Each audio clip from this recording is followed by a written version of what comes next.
K104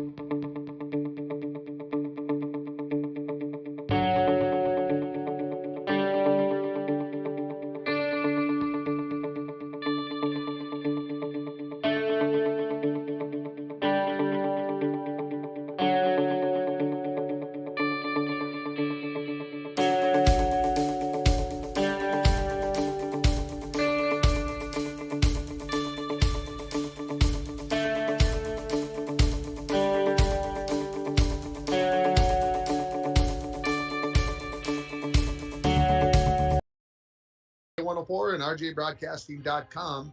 Broncos Sports are brought to you in part by Lakes Gas, Lake of the Woods Foods of Baudette, Rainy Lake Medical Center, Ekman Motors, PCA, Border Bank, Rainy Lake Houseboats, City Drug, the Outdoorsman Headquarters, the Falls International Airport, Enbridge, Howard, Cenex East, the Falls Lumber Company, Manco Trucking, the Sports Shop, the Coca-Cola Bottling Company, Rainy River Community College, Nagurski Transportation, Green Larson Mortuary, Domino's, Edward Jones, Eric Strand, and John Winkle, Service Master, Snap Fitness, Northern Lumber, Hometown Hobby and Crafts, Studio B Flooring, North Star Electric, and Cape. Now let's go to the Diamond for Bronco Baseball on K104 and RJBroadcasting.com. Good afternoon. Welcome to Sheila Field. And we have high school baseball. It would certainly look like when you looked at the weather forecast this morning, it was not going to happen. But here we are again, and it looks like we are going to be able to get this game in between the International Falls Broncos and the Greenway, Nashwauk, Keewatin Titans. Tim Ringhofer joining you here this afternoon, and our good friend Dwayne Etienne and Mike Bolstead on the video production on yourliveevent.com. So we're happy to have you along wherever you are watching. These two teams played just a couple of weeks ago, and the Titans came away with a 9-3 win. The Titans got 5 runs in the first inning in that game, and then for the rest of the way, it was pretty much an even game. It was a 4-3 game, so I know when I talked to head coach Phil Tallmadge, he was looking forward to this game. He said, I don't like to lose anybody, but I'd like to have the opportunity to come back and beat them if we play them the second time, and so that's something that I think the boys are looking forward to. Obviously, Greenway and the Falls, that's a pretty big rivalry, and so we'll see how this game turns out. The Broncos coming off last night's 15-5 win over the Northwoods Grizzlies, where they scored 1 run in the first and then got 3 runs in the second, third, and fourth innings. They led 10-5 when they came up to bat in the bottom of the fifth, picked up 5 runs to end that game by the 10-run rule and get to 15-5 win as they move to 2-3 on the season. Don't forget, this Bronco baseball team has 2 games tomorrow. They're going to head to MIB for a 1 o'clock game. We'll have the game for you at 12:40 on K104 and RJBroadcasting.com. And then after they play that game, they're going to jump in the bus, travel west over to Hibbing, and they will take on the Blue Jackets at 4:30. We'll have that game for you as well. So this team going to play 4 games in 3 days, kind of get the tournament almost tested that way with the pitching staffs and playing a whole lot of games. Remember what we talked about on Saturday, though, when I talked about head coach Phil Tallmadge saying of the 17 guys that he puts in uniform for a varsity game, 15 of those guys he'd put out onto the mound and pitch. So you wouldn't think that there'd be any concerns, especially after Jake Olson pitched all 5 innings and got the win yesterday for the Broncos. You're listening to the Hometown Hobby and Crafts pregame show. Have you checked out Hometown Hobby and Crafts' large array of merchandise? Not only do they have everything to make your school or craft project the best it can be, but they have so much more: yarn, fabric, stitch art, baking supplies, and you can stop down there and see them.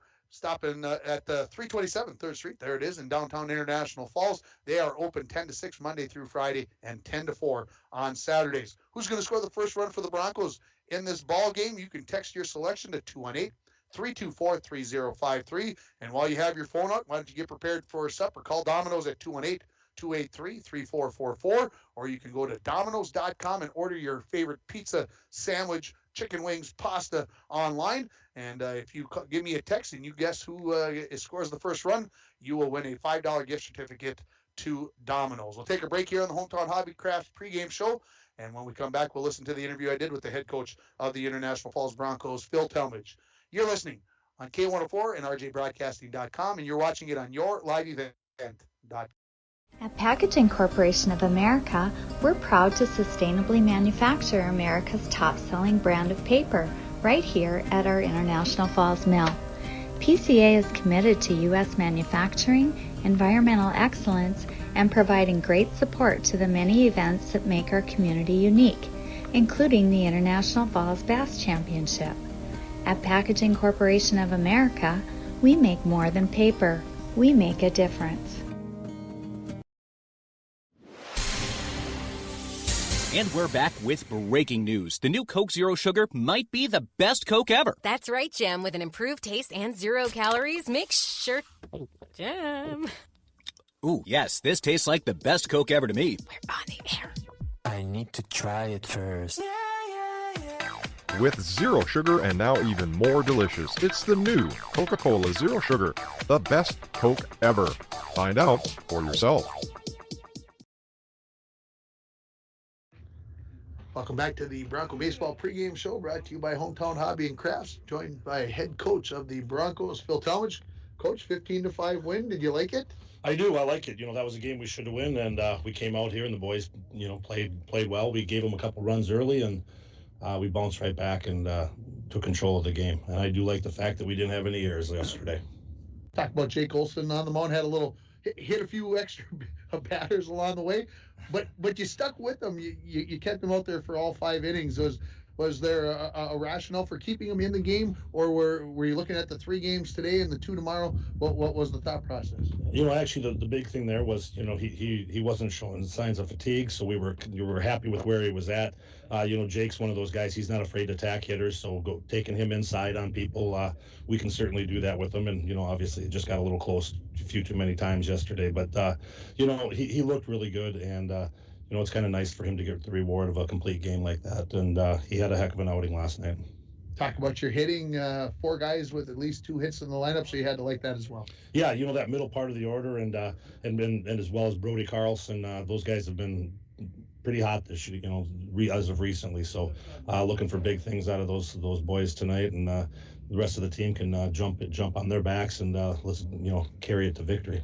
Gavin Lovelace told me in the post-game interview that he attributes seeing the ball so well to all the work that was done in the gym for the past 2 months.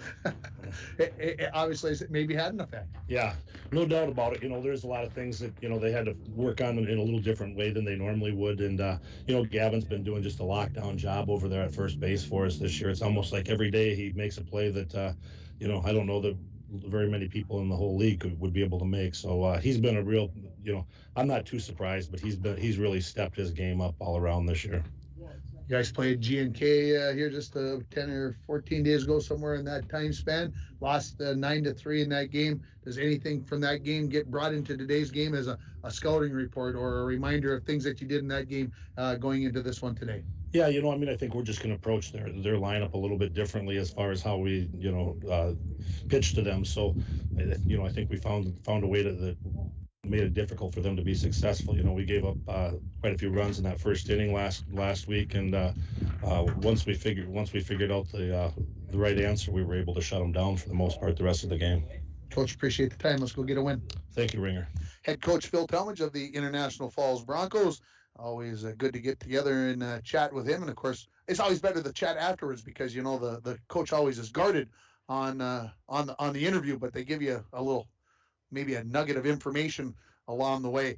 And those are the conversations, of course, that make this job a little bit more fun. Get a chance to do here. The Broncos have already taken their warm-ups. The Titans are out on the field in their gray uniforms with green and blue trim here. And looks like as we look at the clouds out to the west and south of us, it looks like we're going to be able to get this game in. So that is very encouraging. You're listening to the Hometown Hobby and Crafts pregame show. Don't forget about giving me a text at 218-324-3053 who you think is going to score the first run of this ball game for the Broncos. And if you get it correct, you will win a $5 gift certificate to Domino's. We're going to come right back here, and we're going to listen to the interview I did with the head coach of the Titans, Ben Sletten. You are listening to the Hometown Hobby and Crafts pregame show for Bronco Baseball on K104 and RJBroadcasting.com, and you're watching it on YourLiveEvent.com. Power interruption can be scary. How long will you be without power? What will happen to the food in the fridge? But there's nothing to fear if you have the power you can trust with a standby generator fueled by Lakes Gas. A propane standby generator powered by Lakes Gas kicks on instantly after a power interruption and is so quiet that you won't worry about waking the neighbors. Lakes Gas, serving the Northland for 60 years. Visit our website at www.lakesgasco.com. Rainy Lake Medical Center is proud to offer local athletes a robust sports medicine program that includes comprehensive rehabilitation for athletic injuries, post-surgical rehab, and return to sports guidance. Rainy Lake Medical Center's Advanced Concussion Management Program offers additional protection and peace of mind to athletes and parents. For more information, call Rainy Lake Medical Center Therapy and Wellness Department at 283-5420. Good luck, athletes, on a successful year from Rainy Lake Medical Center. Welcome back to the pregame show, joined by head coach of the GNK Titans, Ben Sletten. Coach, 2-6 start to the season. Talk about how it's gone so far for the Titans. Not to start that I think we wanted as a team, but we keep playing, we keep working. It's been kind of a brutal spring with all the snow and the weather, and the games getting backed up. The weather just didn't cooperate, so finally we did get out and play. We're just trying to find the flow, be able to play in game situations, and I think the boys are getting better every game. And I mean, we're learning from our mistakes, and we're learning what we need to do to be a better team and to get to win. These two programs come together. This is the first season that the baseball teams have been together, but obviously there's summer ball where these kids play together, and they play together for the football and for hockey. So has it been tougher to get these kids to work in the same direction with Greenway and Nashwauk, a lot of kids coming together? No, there's never been any of that. These kids, like you said, they played together in other sports. They've played together in baseball in the summertime. They know each other. They've built relationships. They built friendships. So it was a nice segue into spring baseball, and they're doing whatever they can, and I like what they're doing. They're pushing each other to be better. They're great teammates. They're good kids. Now we just got to make sure that we're playing baseball and we're doing it the right way. Yeah, get a kid up there in a key situation and put him at the plate. Who's the kid that's going to go to the plate for you to get that crucial base hit? There's a couple kids. I'd say it was either Ethan Abula or Carter Klein. They come up. I think they do a good job for us. Two teams played here just a while back. You guys got a nice win there. Got a good start. You guys scored 5 runs in the first inning. Is that kind of the key for this team, to get a good start early? I think that's a key in any game. It's nice to get a lead, and then you keep building on that. We want to make sure that our bats come alive early, but then we also want to make sure that we keep hitting throughout the game. I hope they don't go silent. We just keep hitting, keep putting the ball in play, and keep making the other team work. Talk a little bit about your guy who's going out to pitch today. Derek Jibu. He's a sophomore. He's pitched for us in other varsity games, throw strikes, keep the ball down. He does a good job, and he's out there to go to work. So he's going to be a good one as long as he's making sure he keeps the ball down, throwing strikes. But that's what you will ask for of any pitcher. Coach, I appreciate the time. Good luck. Thank you. That is head coach Ben Sletten of the GNK Titans, and talking about his pitcher there, Derek Jibo, just a sophomore. So we'll see how that goes for the Broncos. It's going to be Jet Tomzak, the senior. I saw him as he was walking into the game, and I said, "Hey, you're the starting pitcher." And he looked at me like, "What?" And I'm like, "Oops, I shouldn't have said that." But it seemed like a good way to start the conversation with Jet. But I think I ruined Phil's surprise, so I apologize to Phil for that. So we'll see what happens. I've got a couple texts for the first run of the ball game. You can keep texting me up here till the first inning.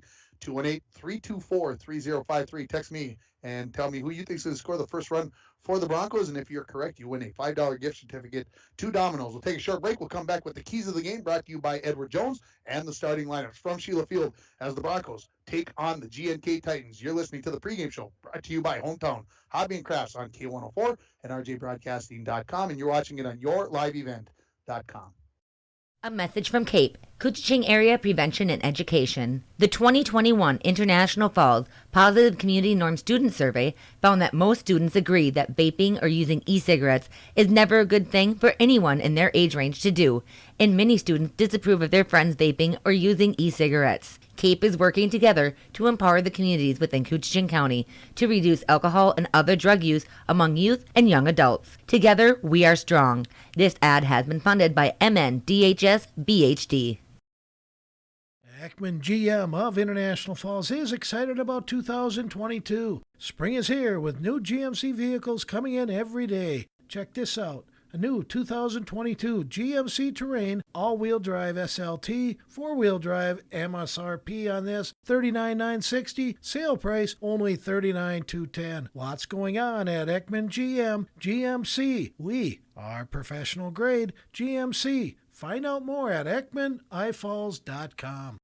In the Hometown Hobby and Crafts pregame show, it's time for your Edward Jones, Eric Strand, and John Winkle keys to the game.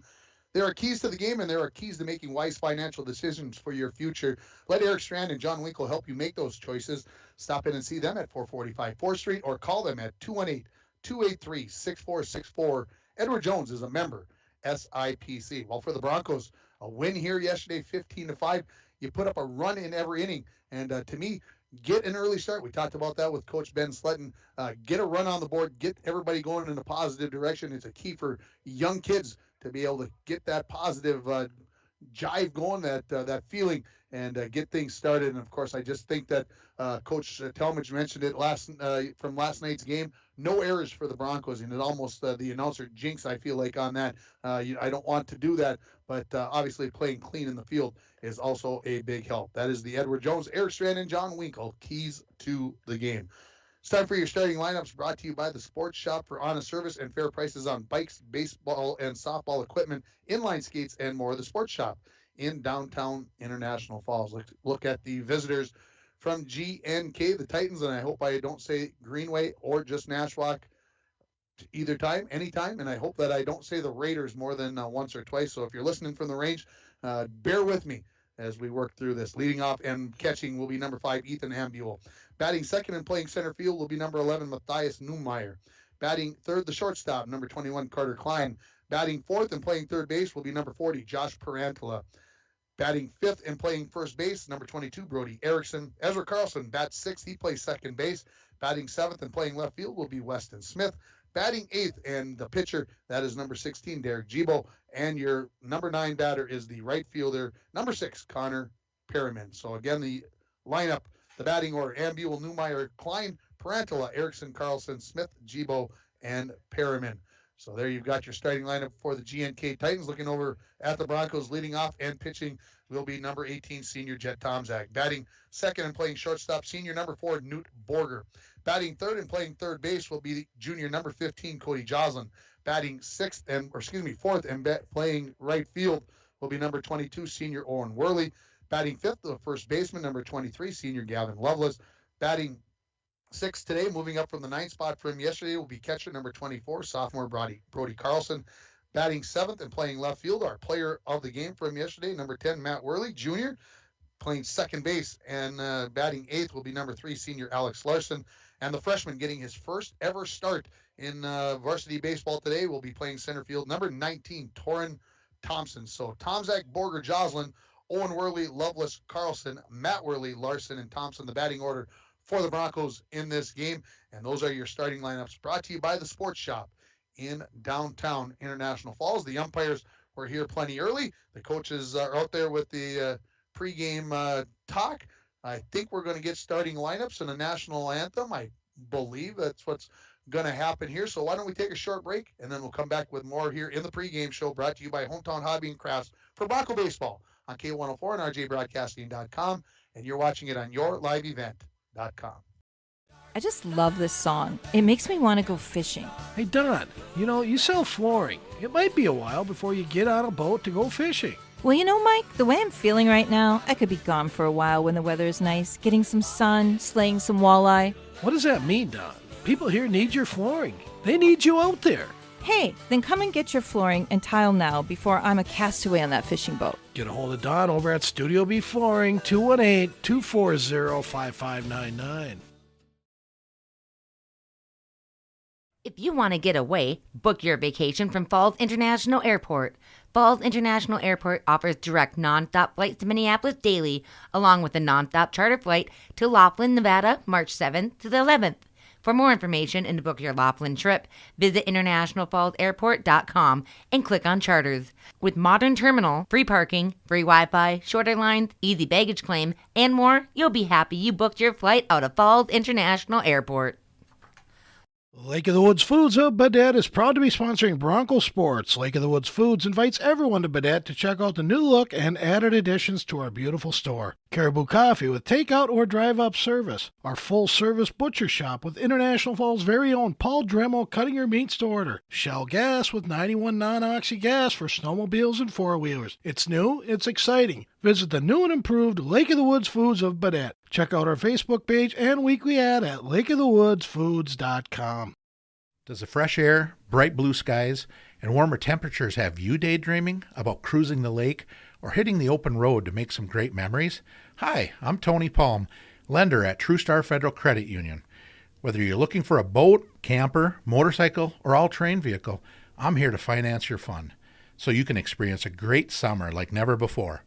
Apply online at TrueStarFCU.com or stop by the credit union to see me in person. TrueStar, where banking is brighter. Federally insured by NCUA. The PA system here is they didn't know quite what buttons to hit, and they still haven't figured it out because I was no help there to help make that happen. So just a little bit of a delay of the game here. Of course, 4:31 as I look down at the clock. That means, well, once again, we don't get underway on time like I know that we aren't, and I don't know why I get all hot and bothered about that, but with the weather coming, every minute could be crucial here in this ball game. The Broncos come into this game 2-3 on the season. The Greenway Nashwauk Keewatin Titans are 2-6. I hear a microphone coming up, so it looks like we're going to get starting lineups here. And of course, these two teams, I would usually try to give you the all-time record, but I feel like it would be skewed a little bit because this isn't just Greenway, it's Greenway Nashwauk Keewatin. So the all-time record is 0-1 for the Broncos as they lost 9-3 here just a couple of weeks ago to the Titans down in, I believe they played that game in Nashwauk, if I remember correctly. So the starting lineups are being given here. Again, reminder that we are going to have a split doubleheader of baseball on the air for you tomorrow for the Broncos, as we will have a game from Mountain Iron against the MIB Rangers and then against the Hibbing Blue Jackets. The pregame for game number 1 is at 12:40. The pregame for game number 2, approximately 4:10. We'll see how everything plays out with game number 1. It's all dependent upon how quickly they can get over to Hibbing, get back out on the field, and get everything ready to go there. And all of a sudden, we are gone. What's happening there? There we go. Ooh, my levels dropped out there. Scared me a little bit there, folks. So I apologize. So again, we'll have a doubleheader. Then on Sunday, we're going to have Bronco bass fishing weigh-in from Pelican Lake. That'll get started right around 6 o'clock on K104 and rjbroadcasting.com. Looks like we're going to have Monday off. Tuesday, Mike and Dwayne are going to do a baseball game right here against Rockridge for the Broncos.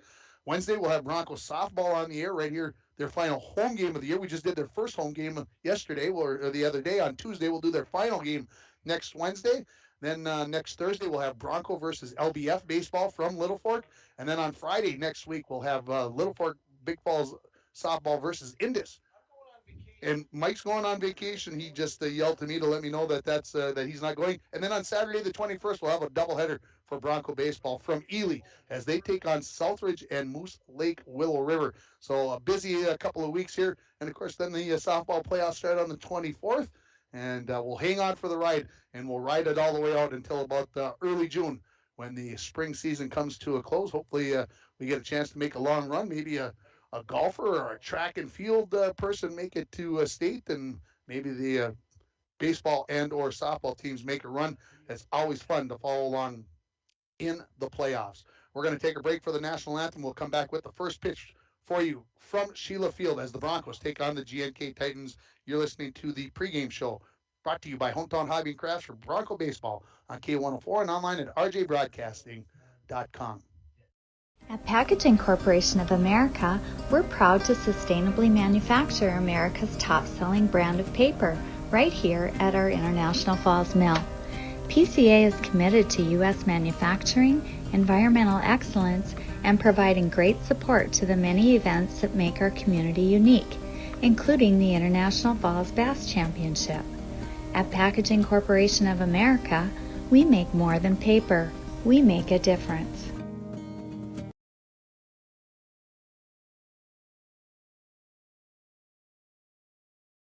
2022 GMC Terrain all-wheel drive SLT, four-wheel drive. MSRP on this $39,960. Sale price only $39,210. Lots going on at Ekman GMC. We are professional grade GMC. Find out more at EkmanIFalls.com. Rainy Lake Medical Center is proud to offer local athletes a robust sports medicine program that includes comprehensive rehabilitation for athletic injuries, post-surgical rehab, and return to sports guidance.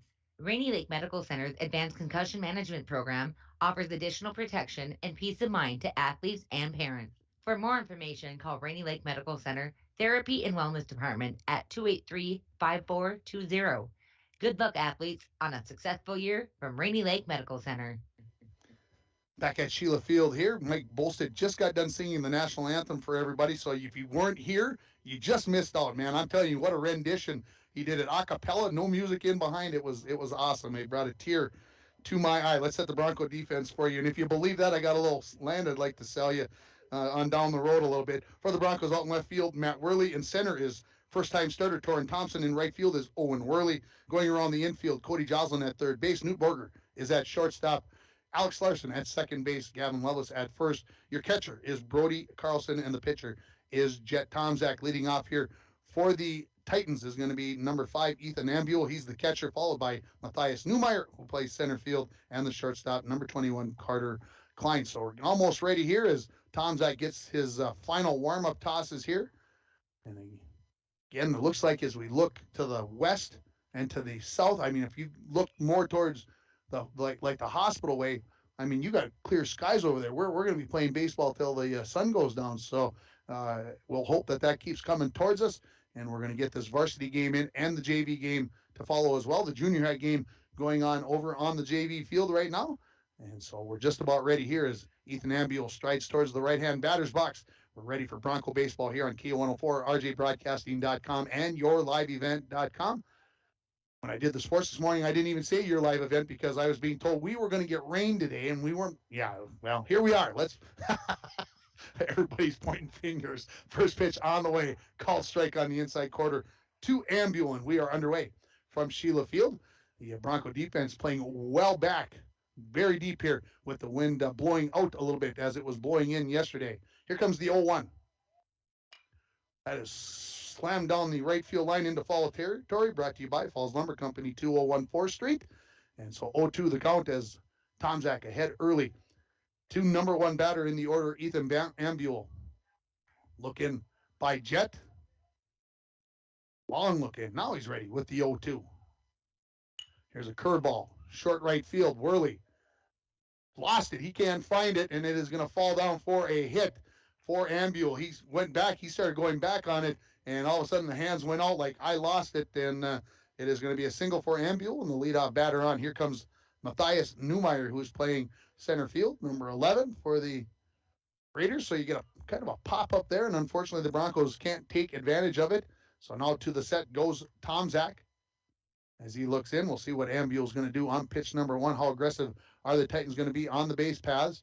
No steal going. Here's swinging at the first pitch. That is going to be foul by a couple of feet. As Cody Joslin, the third baseman for the Broncos, touches it as it was just about to go past third base. So we'll set it all up again. So we'll see if they decide to, after the first pitch here, maybe to take a pitch and go ahead and just straight steal this, or keep the hit and run on, or just play it straight up. We'll see what gets decided here by head coach Ben Sletten. The 0-1 from Tomczak. Runner not going, swing and a miss. So now 0-2. Ahead is Tomczak. You might recall that that's where he was with batter number 1 as well. And Ambule, I won't say he's getting a big lead over there. I think he's got some respect for what maybe Jet can do with the move, so he's staying pretty close. Not going up high is the pitch.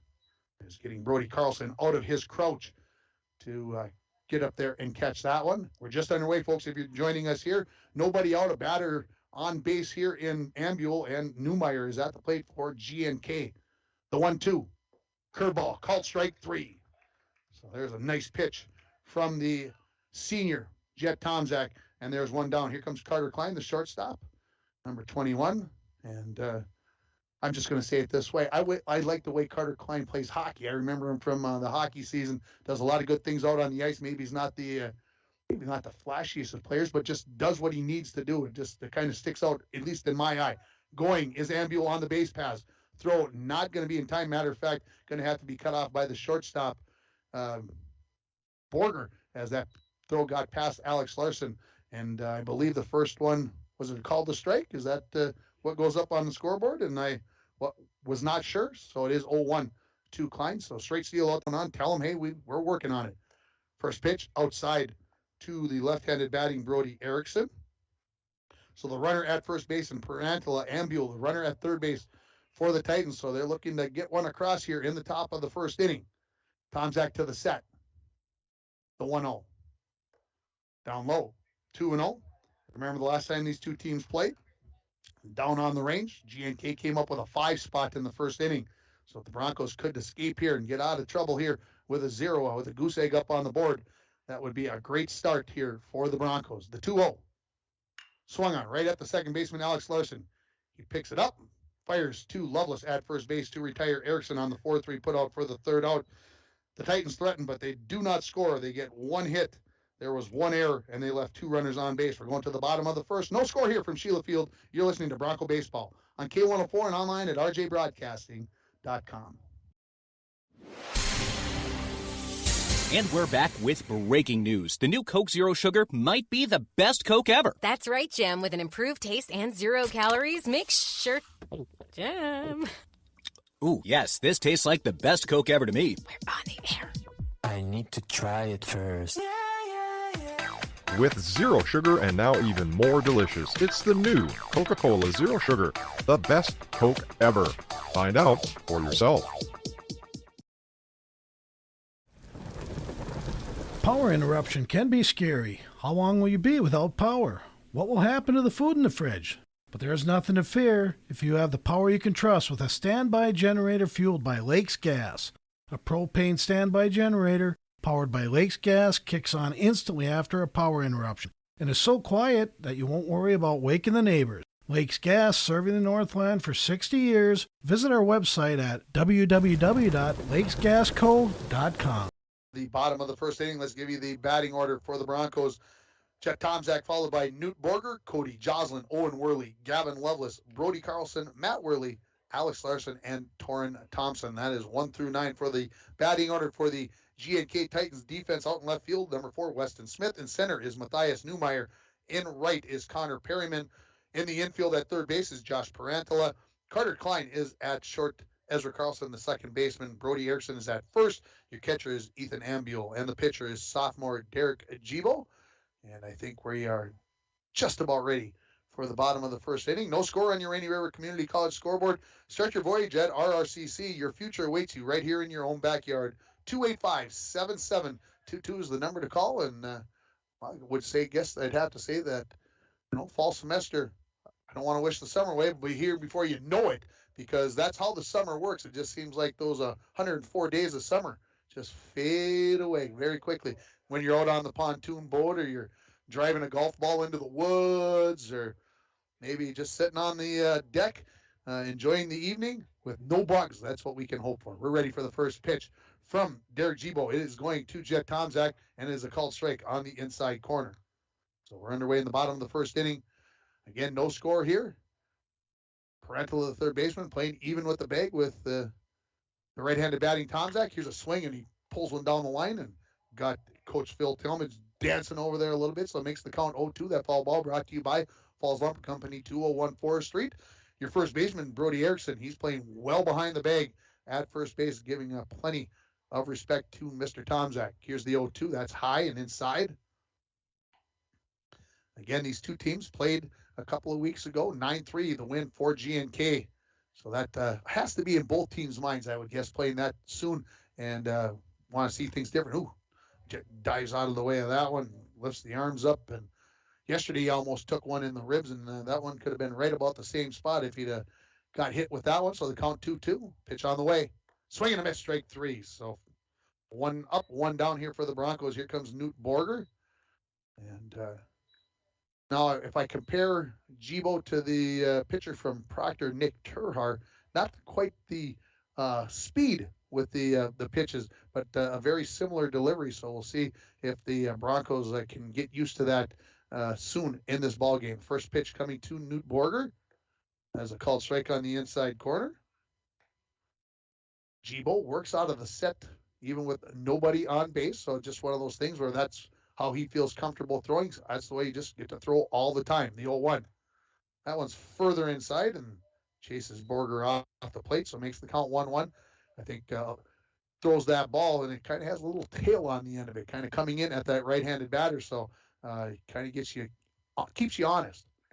That one, same thing, inside, so 2-1 now. Pitch, first one was called a strike, and the next two pitches have gotten closer and closer. So now we'll see if maybe Gibo thinks to try to hit the outside of the plate here. But now he's got Borger thinking on the inside part, the 2-1. Down in the dirt. So now Borger just a pitch away from possibly getting on with a free pass. And Ethan Ambule is going to take a little walk here as that one caught him after it bounced. And I'll just let you fill in the blank from there, folks. I don't think I need to go any further than that. I think I could still take a text or two at 218-324-3053. If you still want to give me a guess on who's going to score the first run for the Broncos, I got a couple of guesses. One is Torrin Thompson. The other one's Owen Worley. I'll just give you, I'll let you know that. Hey, the Twins, they're only trailing 3-0 after three innings to the Houston Astros. That game is over on KGHS, but you probably just keep it right here, folks. I don't. The Twins having a tough time with the Houston Astros, and so I think Ethan Ambule, he's putting the mask back on, and yeah, so. Where does Correa bat? When is he back? Boy, they put him on the 10-day IL, so I must be getting close to the end of that, but I don't think he's going to be back sooner than that. This pitch is high, and that is going to be a walk here to Newt Borger. So a strikeout and a walk to start up things here. Cody Joslin comes to the plate. Cody, yesterday, he had a double, a walk, scored 3 times in the game with the Broncos winning 15-5. Coach Tallmadge going through a set of signs down in the third base coach's box. Got everybody going in the right direction here as Joslin steps into the right-hand batter's box. To the set is Gibo. Pitch. That's high. So after the strikeout of Tonzak, tough now finding the zone for Gibo. Not sure exactly what could have changed. It's all right-handed batters, just how things go sometimes. The 1-0, ground ball towards Perano, off of his glove. The shortstop picks it up, fires to first base, and not going to be in time, as getting on base is going to be Cody Joslin. Parantala couldn't come up with it. Then the shortstop, Carter Klein, good job getting over to that and making a strong throw, but not in time. And I look to my left, and were we calling it an error or a hit? Wow. Tough bounce. All right, we're going to give Joslin the hit. Plus, it helps his average. Thanks, Mike. There you go. Here comes Owen Worley, who had a couple of hits yesterday. Swing and a miss at the first pitch. So Borger on second. On first is Joslin. So the Broncos have a threat going here with 1 out in the bottom of the first inning. No score on your Rainy River Community College scoreboard. Long look in by Gibo. Now to the set. Comes home. Ground ball towards Klein at short. Could be 2. To second base, and giving himself up Joslin early. He didn't want to get any call on a chance of the double play not being turned, as the second baseman Ezra Carlson came up with that ball. Kind of had to keep his foot on the bag, and so the force out of Joslin on the 6-4 putout is the second out. Owen on with the fielder's choice, but runners on the corners. 2 outs here now for the Broncos. Here comes Gavin Lovelace, who put the ball in play 4 times yesterday. Was 2 for 4 with those couple of hits. Lovelace wants the signs again, and coach just gives them a nod. Get in there and score this run so we can get one on the scoreboard. Gibo to the set, comes home. A little bit high, a little bit wide. Bottom of the first inning here, no score.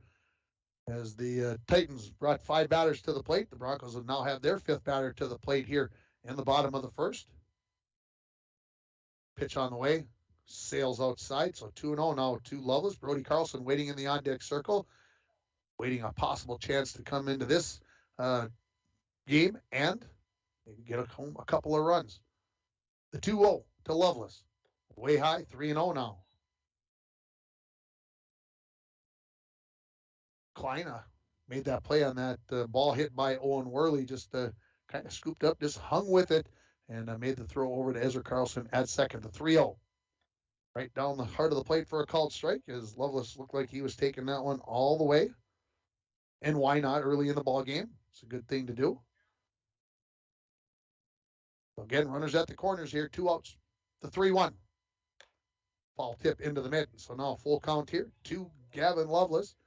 Broncos with an opportunity here as they had runners on first and second and 1 out.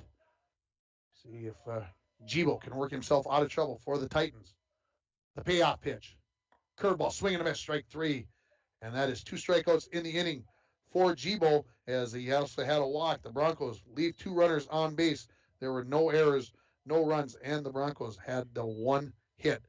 After 1 inning, no score from Sheila Field. You're listening to Bronco Baseball on K104 and rjbroadcasting.com, and you're watching it on yourliveevent.com.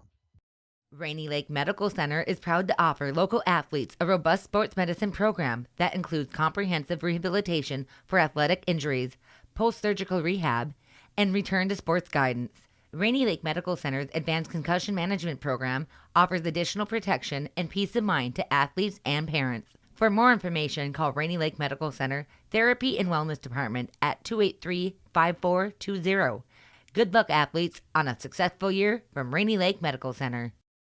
A message from CAPE, Couchiching Area Prevention and Education. The 2021 International Falls Positive Community Norm Student Survey found that most students agree that vaping or using e-cigarettes is never a good thing for anyone in their age range to do, and many students disapprove of their friends vaping or using e-cigarettes. CAPE is working together to empower the communities within Couchiching County to reduce alcohol and other drug use among youth and young adults. Together, we are strong. This ad has been funded by MNDHS BHD. For the Titans, it will be the 6, 7, 8 batters in the order. Ezra Carlson, followed by Weston Smith and Derek Gibo, as Jet Tomczak completes his warm-up tosses here. And I'll take a little look to the west and the south here, and I'm just going to say it's getting lighter, folks. Isn't that a good sign? And I can smell the popcorn. I assume they've got the hot dogs on. So, you know, it's that time of the year. Why don't you, instead of you lighting up the grill and putting on the hot dogs, let them do it here. That's what I say. And I know there's something about a ballpark, Frank. There's no doubt about that. And I know I was talking with Nikki Silvers the other day. She's going to be doing cheeseburger baskets at the Little League games. Now, if that doesn't get you down there to watch your son or grandson or daughter or granddaughter, Nikki, are you listening? You're not doing that at work. We'll bring the grill down and you can just make No. All right, here we go. Before we get us or me in trouble, or all of us somehow, some way, Ezra Carlson, the second baseman, steps in. Tomczak, second inning of work, had a strikeout on 15 pitches in the first inning. Pitch on the way. That's a called strike at the bottom of the zone. So another good start for Jet Tomczak, the senior. Playing, everybody's playing straight up. Maybe Worley playing a little tight to the left field line in my mind, but maybe getting a feel there that that's where he should be. That pitch kind of sailed to the inside. I think Carlson thought that he was going to have that one. It just kept going in, and it gets all the way to the backstop, so the count moves to 1-1.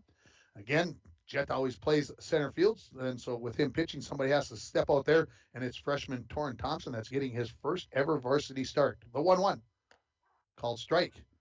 Carlson looked at it, kind of tensed up like he wanted to pull the trigger, and then said, well, maybe I don't need to swing at that pitch at the top of the zone. So he lets it go by. The nod from Tomczak. And here comes the 1-2. Curveball. Strike 3. So that's the second strikeout, the second one looking for Tomczak in this ball game so far. And that will bring Weston Smith, the left fielder, to the plate.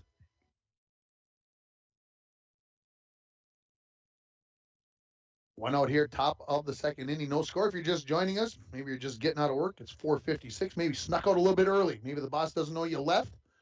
And you got K104 on. Happy to have you along. Here's the first pitch. Called strike. Of course, you know, you can listen to us at work. You know, you just got to put it on your computer. I mean, rjbroadcasting.com. Click on Listen Live, and boom, there we are. Baseball game on the radio. You can stay at work to keep the boss happier because you worked late. Here comes the 0-1. Foul ball down the right field line, and that foul ball brought to you by Falls Lumber Company, 201 4th Street. So 0-2, ahead of the number 7 batter in the order for the GNK Titans. For some reason today, Greenway, Nashwauk, Keewatin just sounds like too much to say. So GNK is a lot easier. MIB, you know, everybody, Mike always says, everybody's getting joined together except International Falls. Mike says nobody likes us. Well, it's possible. Here comes the 0-2. Well outside. Good spot on 0-2. See if you can get Weston Smith to chase after that one. And Jet tried to put a little extra on that one and lost the hat. Got the hair flared up. Nobody's hats fit. Yeah, well, maybe a haircut. I'm just saying that's a possibility why those hats don't fit.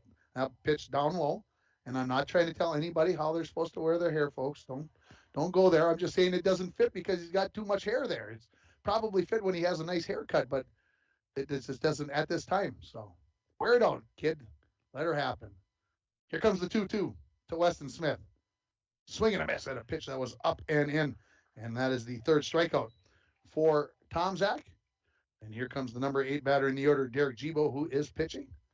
Looks like he's going to step into the left-hand batter's box. It's one thing that Mike Bolstead always recognizes with hockey players. Are they a left-hand shot or a right-hand shot? I never look at it. I don't know why. Here, obviously, it's a big deal. Hockey, it just isn't something that I think about. But, of course, Mike coached for so long, you had to know those things, how you were going to defend that guy. Yeah, youth level, lots of years there. First pitch outside to Gibo. Up close to the inside of the batter's box. The 1-0. Swung on. This is off the plate. Bounces high right into Tallmadge's glove. Turns and fires to Loveless for a 1-2-3 inning here for the Titans as they go strikeout, and ground out. An inning and a half in the books. No score from Sheila Field. You're listening to Bronco Baseball on K104 and online at rjbroadcasting.com. I just love this song. It makes me want to go fishing. Hey, Don, you sell flooring. It might be a while before you get on a boat to go fishing. Well, Mike, the way I'm feeling right now, I could be gone for a while when the weather is nice, getting some sun, slaying some walleye. What does that mean, Don? People here need your flooring. They need you out there. Hey, then come and get your flooring and tile now before I'm a castaway on that fishing boat. Get a hold of Don over at Studio B Flooring, 218-240-5599. If you want to get away, book your vacation from Falls International Airport. Falls International Airport offers direct non-stop flights to Minneapolis daily, along with a non-stop charter flight to Laughlin, Nevada, March 7th to the 11th. For more information and to book your Laughlin trip, visit internationalfallsairport.com and click on Charters. With modern terminal, free parking, free Wi-Fi, shorter lines, easy baggage claim, and more, you'll be happy you booked your flight out of Falls International Airport. Well, welcome back to Sheila Field. We're just talking that I got to the bottom of my desk today and got some stuff filed and things put away and commercials cut and Mike said he's going to go take a picture because it doesn't usually work out that way. There's orders that have been sitting there. Yeah, commercials that need to be recorded, written. It was another busy day, but we got her done. I think I don't want to do that because I know tomorrow means a day to go out and, I'm going to go on to do baseball. I'm not going to get the chance to go out and do any selling tomorrow. I've got a double header. I'm going to get up, do the morning show, and jump in the car and go do 2 baseball games. That's the life. There we go. Brody Carlson to lead it off for the Falls here in the bottom of the second inning. Swings at the first pitch, rips it into left field, and the Broncos have their second hit of the ball game. And now here comes Matt Worley, who was on base 4 times yesterday, a couple of hits and a couple of walks. We're going to get a courtesy runner here for the catcher. It is going to be Hayden Swenson that is going to hustle out there. Good speed on the base paths for the 8th grader. Good athlete. That's how you get them into the ball game. Keep them going here. So Worley looking at the set of signs from head coach Phil Tallmadge. So the Broncos get their leadoff batter on here in the bottom of the second inning. Throw over, keeping Swenson close. Check out Rainy River Community College. You can start your voyage there because your future awaits you right here in your own backyard. 285-7722. Worley, the right-handed batting left fielder. Gibo to the set. Comes home. Bunt. Get brought down by Worley. Gibo off the mound. He's going to go to first because that's where Ambio tells him to go. I think Gibo had a thought in his head just for a split second that he was going to go to second base. And then Ambio fired it out to him, said go to first. And that is exactly what he did. He gets the out there on the 1-3 put out. And moving down to second base is going to be Hayden Swenson. Here comes Alex Larson, the second baseman, for his first at-bat as Swenson gets a big lead. So 1 out here now.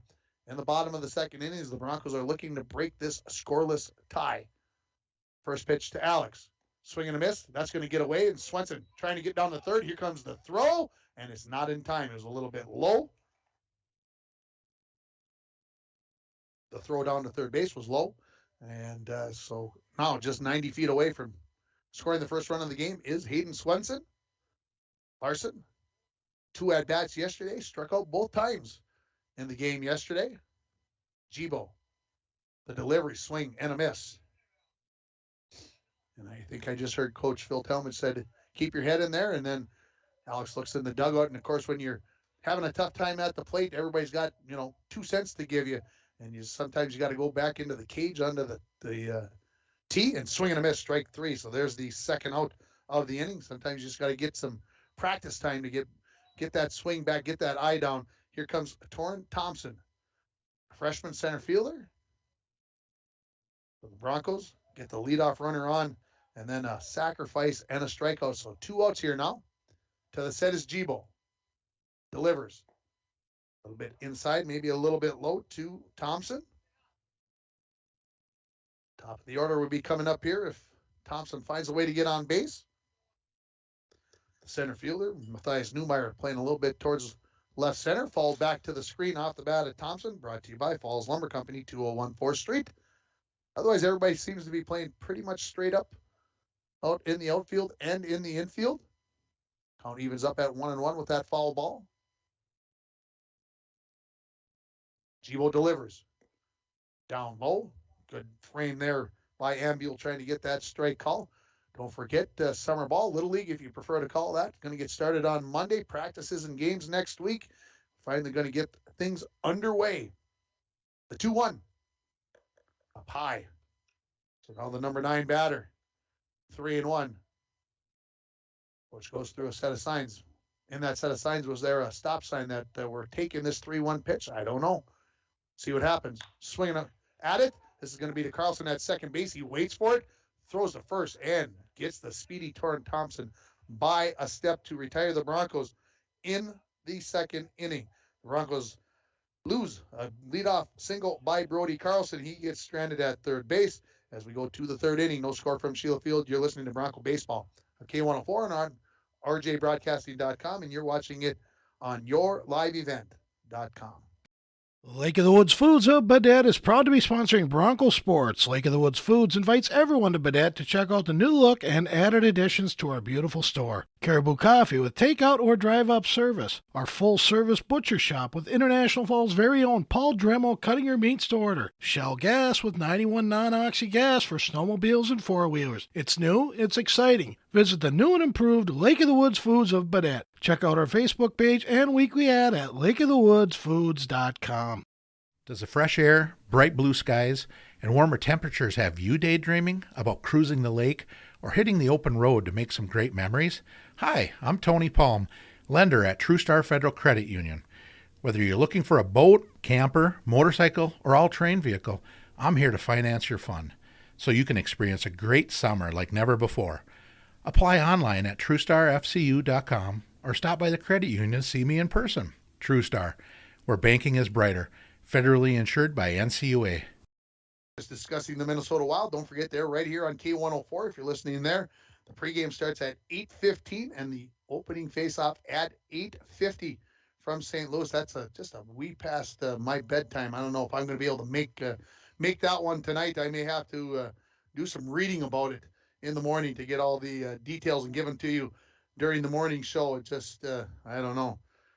That late time is a bugger. Maybe I can get out of here early, go home and take a nap, and then get up and watch it. How's that sound? Does that sound like a good? Then I won't get to sleep, Mike says. Yeah. What? Sleep's overrated, right? You really don't need to do that. Top of the third inning here, Connor Perryman, the number 9 batter in the order for GNK, will lead it off, followed by the top of the order in Ethan Ambule and Matthias Newmeyer. Third inning of work for starter Jet Tomczak. He had just 26 pitches through the first 2 innings, 3 Ks, no walks. Good start for Tomczak. First pitch on the way. Swung on. Center field, right center field. Worley coming over. Thompson coming to his left, and it's off of his glove. And heading to second base, here comes the throw in. It will not be in time. And Connor Perryman standing on second base. So I look over to my left. That means I'm looking to see what everybody's thinking. I'm seeing E. 3 E's is what I get. So they are calling that an error on Thompson. And boy, now I feel like that was tough because they gave a hit to Josh. Anyway, you just don't know what guys are thinking. So long run for Torrin Thompson. He got there. He did hit him in the glove there. So I can understand either way. Ethan Ambule single and was stranded at third base in the first inning. Takes the first pitch low and outside from Tomzak. So that is the second error of the ball game on the Broncos. Both of them on fly balls. The 1-0. Down low, same spot, 2-0 now. Here to Ethan Ambule. Again, Ambule led off the game with that single, stolen base, then got to third. And like I said, was stranded there. The 2-0 from Tomzak to Ambule. That bounces in, gets away from Carlson. Heading down to third base is going to be Connor Perriman. So now nobody out here in the top of the third. And 90 feet away is the first run of the ball game for the Titans, or either team for that matter. Tomzak with the runner just at third base is going to stay in the set, keep that runner a little bit closer. Gets to the set and comes home. That bounces in, and it's a 4-pitch walk. The first walk of the ball game for Jet Tomzak. Here comes Matthias Newmeyer. He struck out looking back in the first inning. So with runners at the corners, Brody Carlson comes out from behind home plate, gives the set of signals on how they're going to play it if Ambule decides he is going to attempt to steal second base. Coach Sletten got through his signs, gives a clap of the hands, a little nod to his batter, and says, get in there and do what I just signaled to you. Let's see what that's going to be.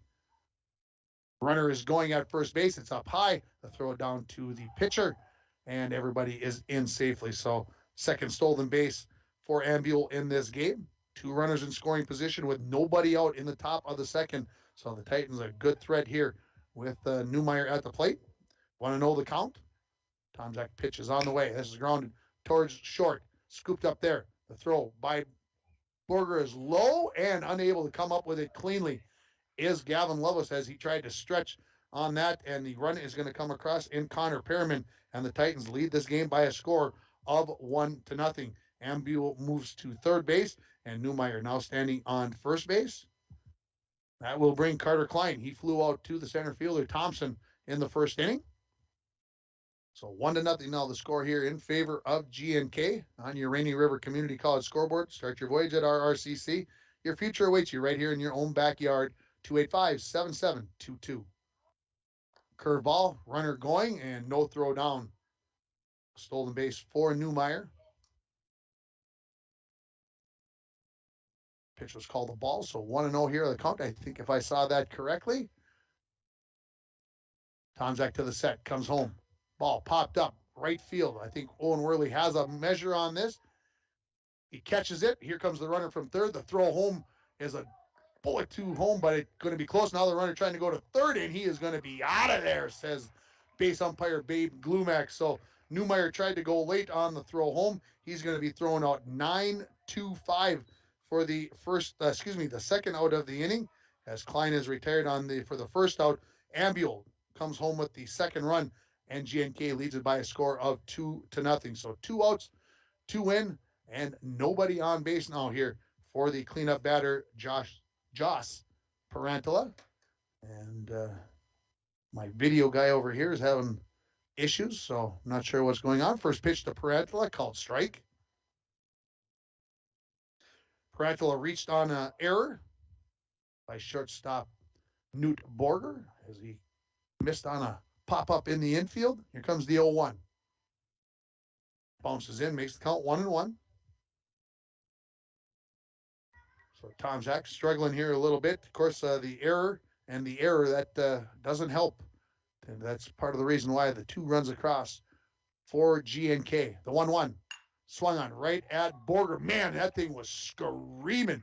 And I think it even caught Borger. I think he thought he had a good opportunity at that. That is 3 outs, everybody. I know the scoreboard says 1, but that's 3. And even the umpires wants to make sure that everybody's going in the right direction. How about we give that the fitness snap decision of the game on that catch by Borger? As I mentioned, that ball from Parantala was screaming off the bat and got there in a hurry. Snap Fitness on Shorewood Drive is a 24-hour facility with free weights, tanning, hydro massage, and more. Personal training is available. Give Haley Silvers a call at 218-283-0020. GNK gets the first 2 runs of the game. They lead it 2-0 after 2.5 innings. You're listening to Bronco Baseball on K104 and rjbroadcasting.com, and you're watching it on yourliveevent.com. And we're back with breaking news. The new Coke Zero Sugar might be the best Coke ever. That's right, Jim. With an improved taste and 0 calories, make sure... Jim. Ooh, yes, this tastes like the best Coke ever to me. We're on the air. I need to try it first.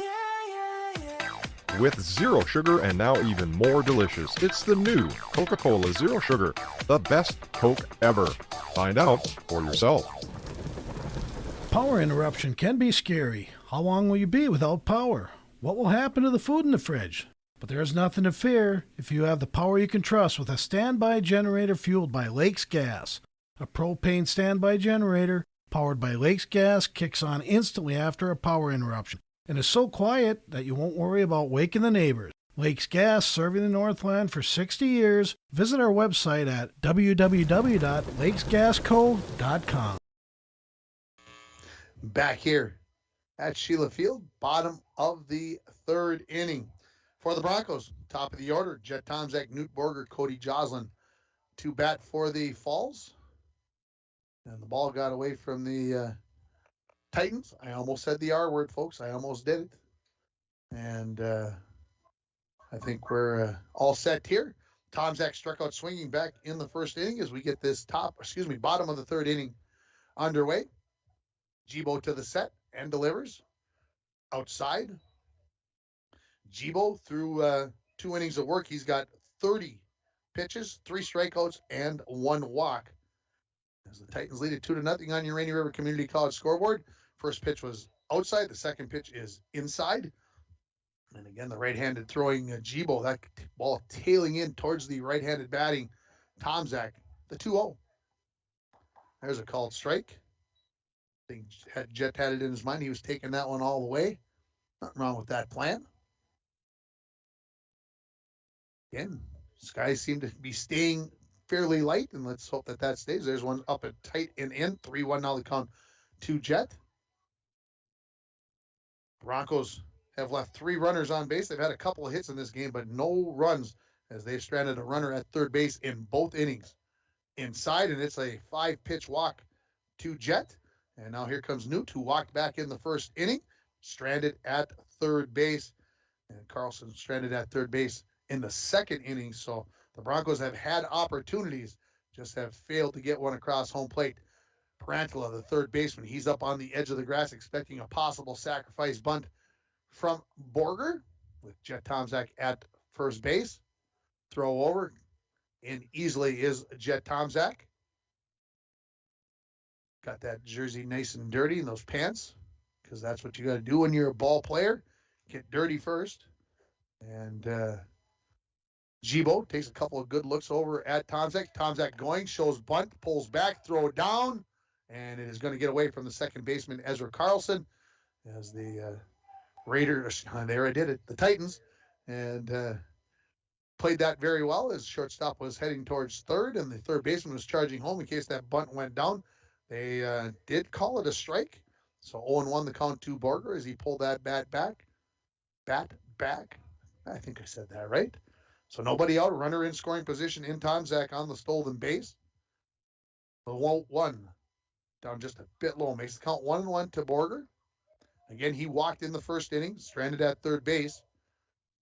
The Titans playing it pretty much straight up. The right fielder, Perriman, playing towards right center a little bit with the right-handed batting Borger. Here's a ball driven to center field, and that is going to get down. Boy, Jet's got his head down. He's coming. Here comes the throw. It's going to be well offline. It's going to get all the way to the backstop. Borger around second, looks at coach who has the stop sign up, and so he will be right there, and it is an RBI single for Newt Borger, and the Broncos on the board. And they trail it by a score of 2-1 on your Rainy River Community College scoreboard. And, boy, that's a nice solid base knock there for the senior. Here comes Cody Joslin, who had a single and was forced out at second base when the Broncos had runners on first and second. First pitch to him. Down low.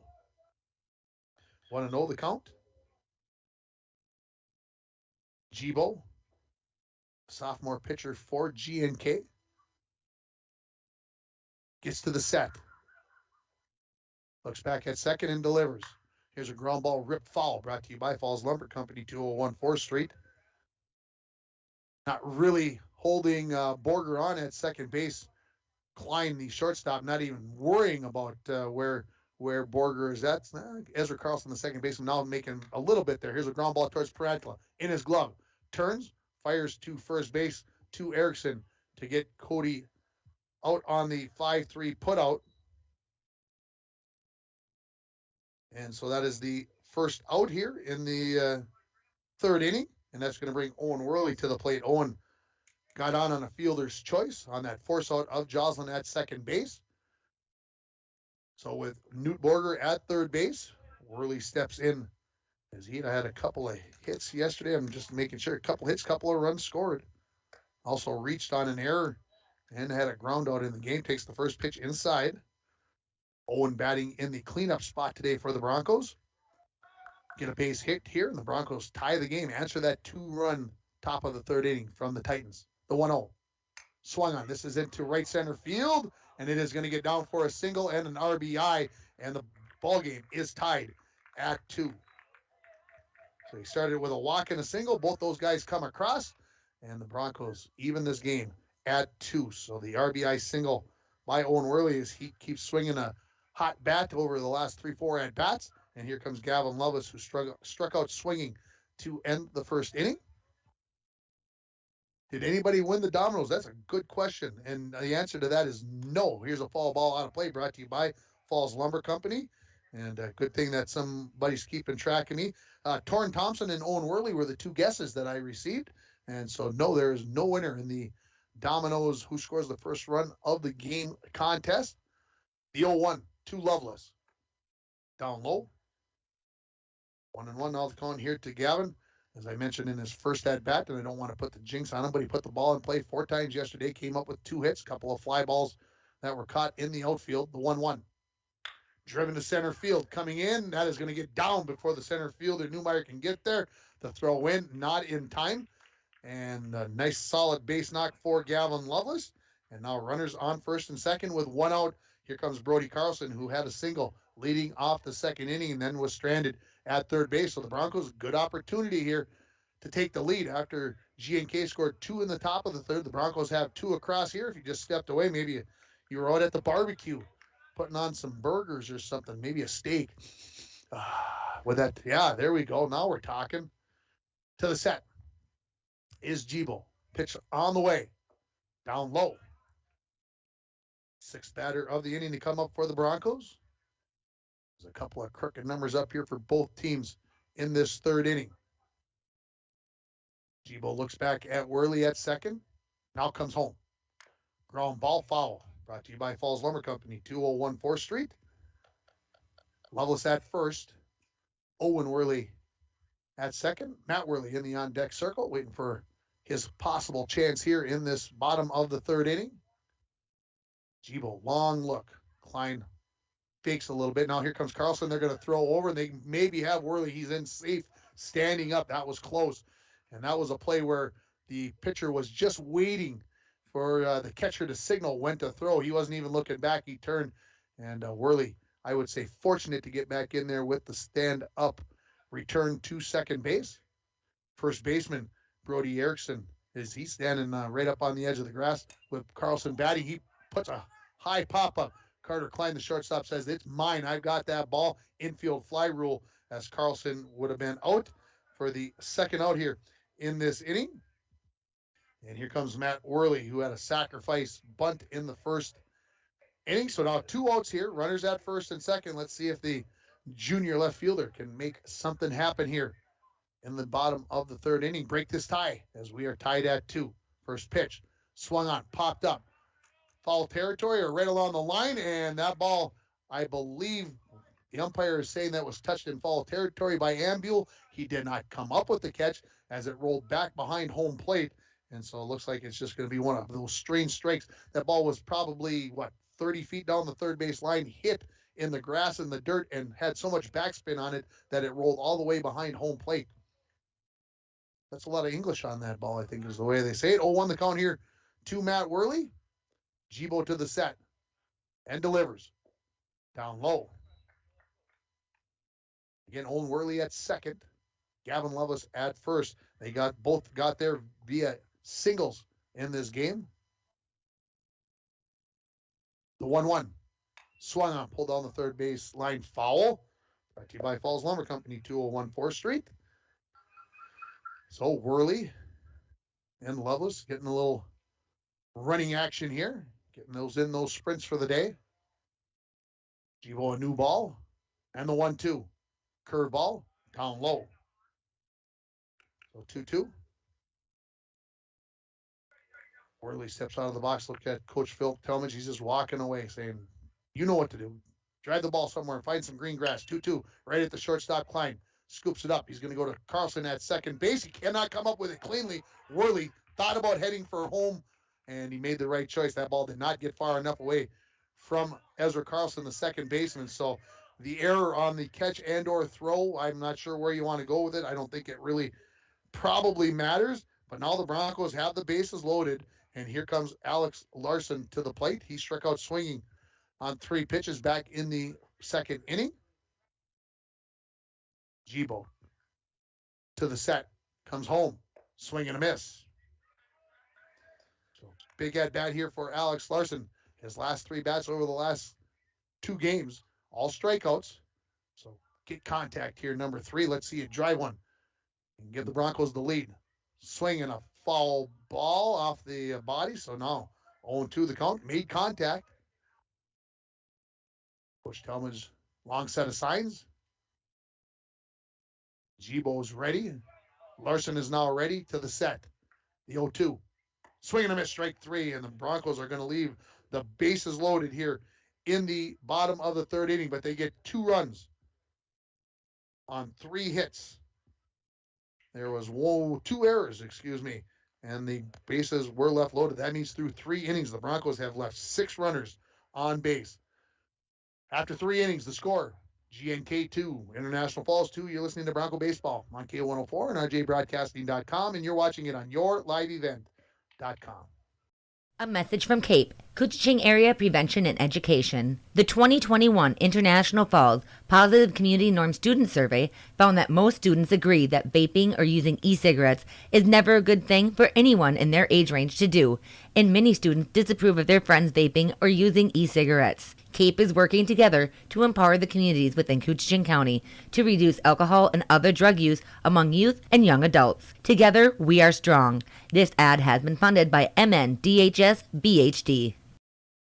Ekman GM of International Falls is excited about 2022. Spring is here with new GMC vehicles coming in every day. Check this out. A new 2022 GMC Terrain all-wheel drive SLT, 4-wheel drive, MSRP on this, $39,960, sale price only $39,210. Lots going on at Ekman GM, GMC. We are professional grade GMC. Find out more at EkmanIFalls.com.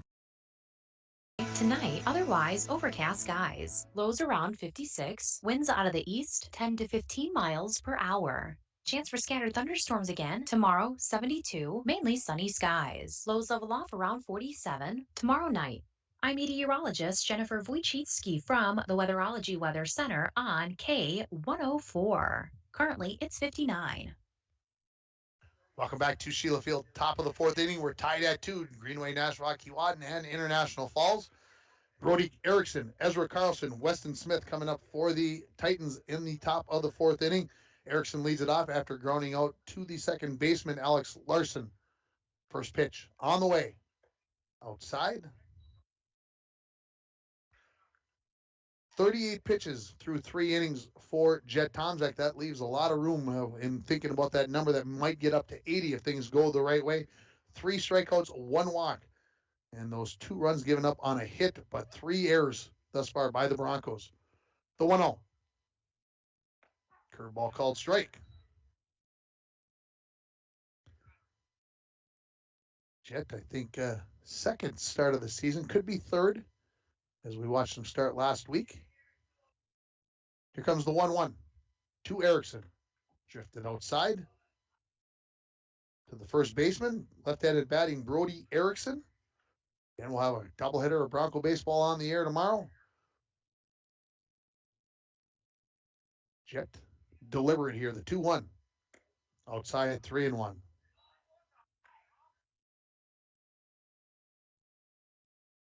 Broncos well deep in center and right, maybe a little shallow by Worley in left field with the left-handed batting Erickson.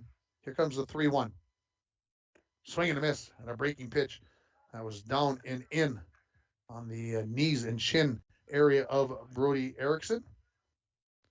We'll have a payoff pitch here with the 3-2 count. A nod from Tallmadge. A deep breath. And now he fires home. And that's going to be inside and low. So a full count walk to the leadoff batter, Brody Erickson. That'll bring Ezra Carlson, who struck out looking at the start of the second inning. Right-handed batting second baseman. Coach Sletten, long set of signs, a little clap of the hands. Let's go. Tallmadge to the set.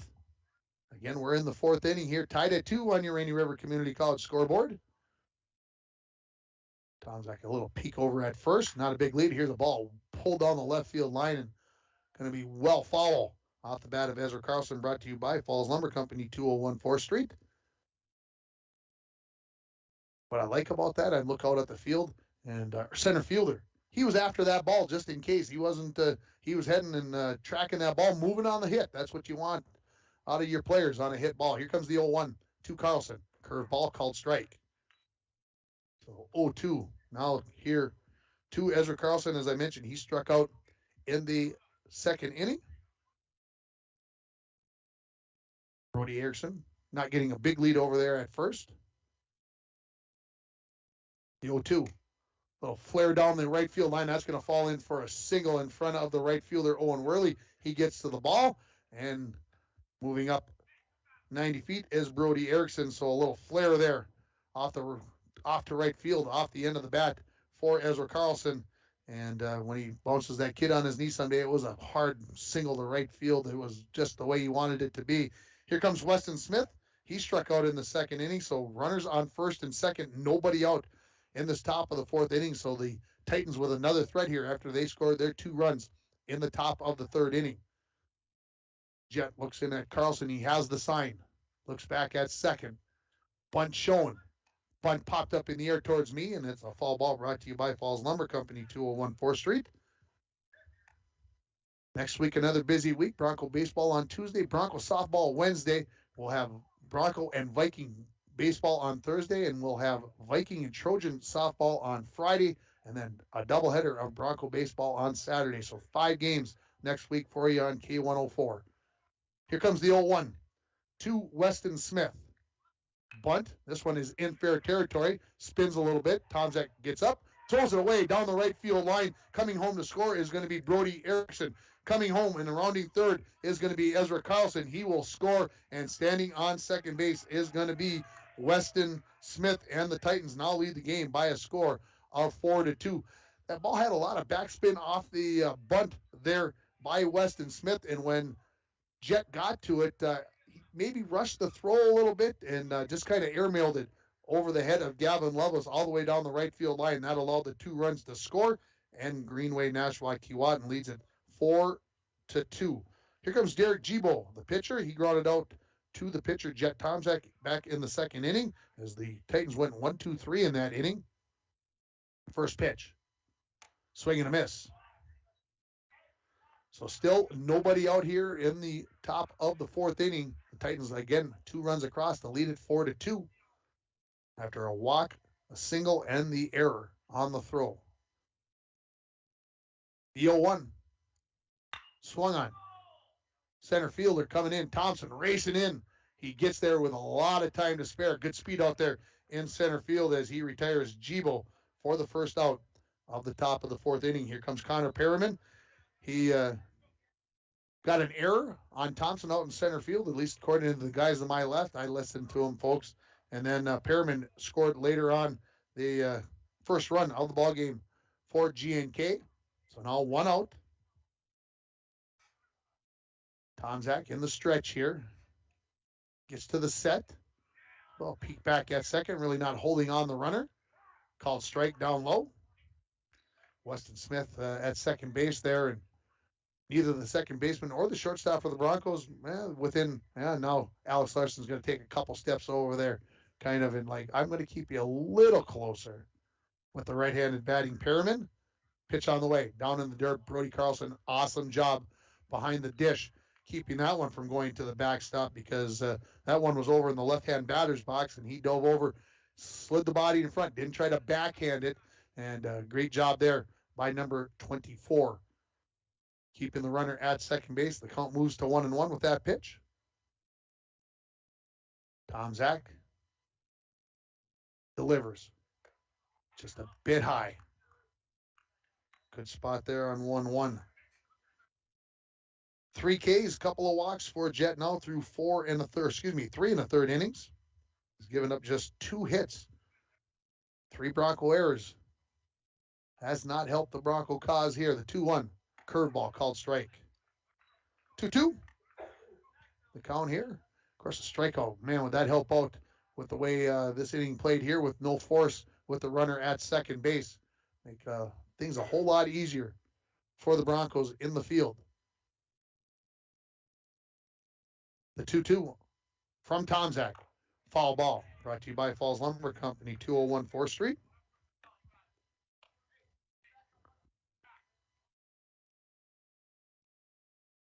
Tomzak, new baseball. Hustling over there, Parker Simone out of the dugout to get that one. Not in the lineup today is Parker. The 2-2. Curveball. Jet wanted that one. Just did not break over the inside part of the plate.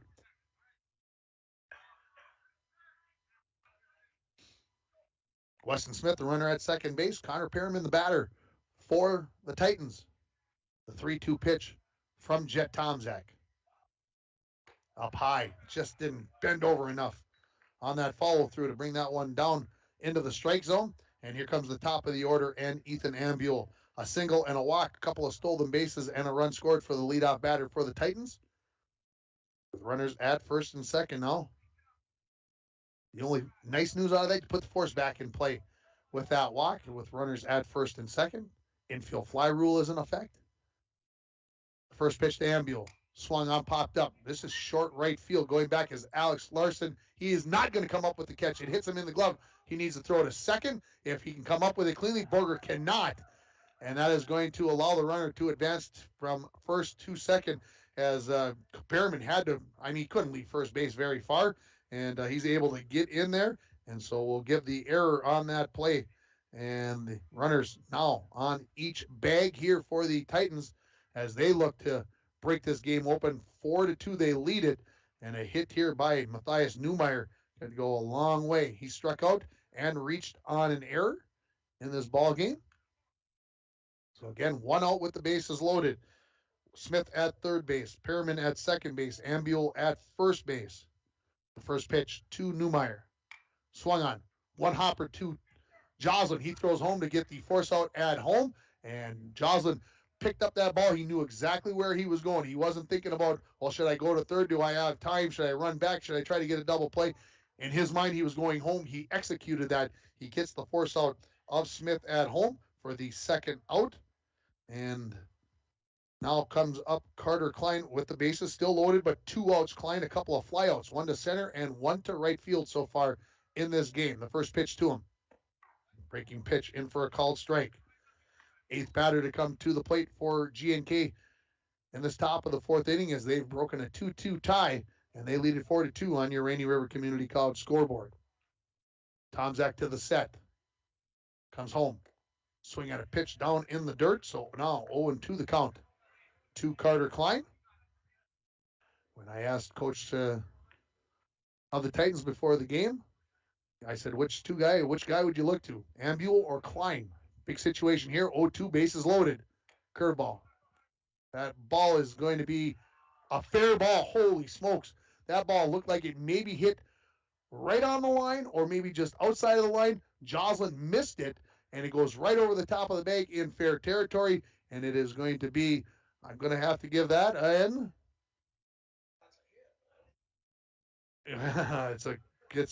it's a great question. So it's going to be an RBI single as Connor Perriman comes home with the 5th Titan run, and that's going to bring Joss Parantala to the plate. The cleanup batter, number 40, playing third base, 0 for 2, and reached on an error and lined out to Borger at shortstop to end the third inning. First pitch to him is a called strike. So 3 runs now in this inning for G&K. They lead it 5-2 on your Rainy River Community College scoreboard. Bases still full with 2 outs. The 0-1 to Parantala. Called strike on the fastball. 0-2 now. So big pitch right here. 0-2. Bases loaded. And G&K has increased their lead to 3. A shakeoff from Tomzak on the first call from Carlson. And now here comes the 0-2. Fastball. That's at Joslin. He's going to run a little bit towards first base. Flip it over to Lovelace at first base to retire Parantala on the 5-3 putout. Again, Joslin came up with a nice play there. That was a hard hit ball off the bat of the left-handed batting Parantala. The Titans are going to get 3 runs on 2 hits. Just double checking that, folks. 2 errors on the Broncos. That's 5 now for the Broncos in this game, and they are going to leave the bases loaded, are the Titans.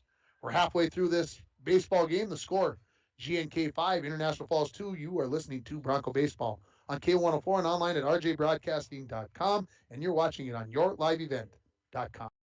I just love this song. It makes me want to go fishing. Hey, Don, you sell flooring. It might be a while before you get on a boat to go fishing. Well, Mike, the way I'm feeling right now, I could be gone for a while when the weather is nice, getting some sun, slaying some walleye. What does that mean, Don? People here need your flooring. They need you out there.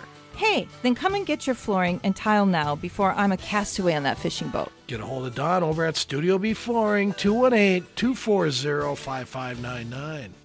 If you want to get away, book your vacation from Falls International Airport. Falls International Airport offers direct non-stop flights to Minneapolis daily, along with a non-stop charter flight to Laughlin, Nevada, March 7th to the 11th. For more information and to book your Laughlin trip, visit internationalfallsairport.com and click on Charters. With modern terminal, free parking, free Wi-Fi, shorter lines, easy baggage claim, and more, you'll be happy you booked your flight out of Falls International Airport. Left 6 runners on base, and we talked about the Broncos playing error-free ball yesterday, and Coach Tallmadge was so happy with that, and the Broncos already 5 errors in this game. That's a tough way to win in this ball game. And so that is your mid-game report brought to you by Green Larson Mortuary. For the Broncos, coming up in the bottom of the 4th inning, it's going to be Torrin Thompson to lead it off out of the number 9 spot in the order, then Jet Tomzak and Newt Borger. The Broncos down 5-2 on your Rainy River Community College scoreboard. Again, locally today, the Bronco track and field teams were supposed to go to Chisholm, but that game was postponed due to the weather to tomorrow. So we'll have coverage of that over the weekend. And then, of course, the Bronco girls golf team. They're down in Virginia for an 18-hole meet. The Bronco boys golf team in Hoyt Lakes for a 439-hole East Range Conference meet. And then the Little Fork teams, the baseball team at home against Northland and the softball team at home against MIB. I think that gets us everybody who was either supposed to be in action who are in action. And again, of course, we'll have it all the news that is the news tomorrow morning on the morning show beginning at 7 a.m. And want to let you know, if you weren't listening early, we're going to be going live streaming for the morning show starting on Monday, May 23rd, starting at 7 a.m. to 9 a.m. We'll have the first 2 hours of the day. So if you can't get us on the radio, you can put us on your phone, on your computer, and listen to the morning show. First pitch swinging is Torrin Thompson, left center field. Coming in is the left fielder. And coming up with a running catch is Weston Smith, as the center fielder, Matthias Neumeyer, was charging in as well. I thought there was going to be a collision, but they must have got the communication done, and Torrin Thompson is retired on 1 pitch to start the bottom of the 4th inning. That's going to bring Jet Tomzak to the plate, 0 for 1 with a run scored after he walked in the 3rd inning. Low is the first pitch to him.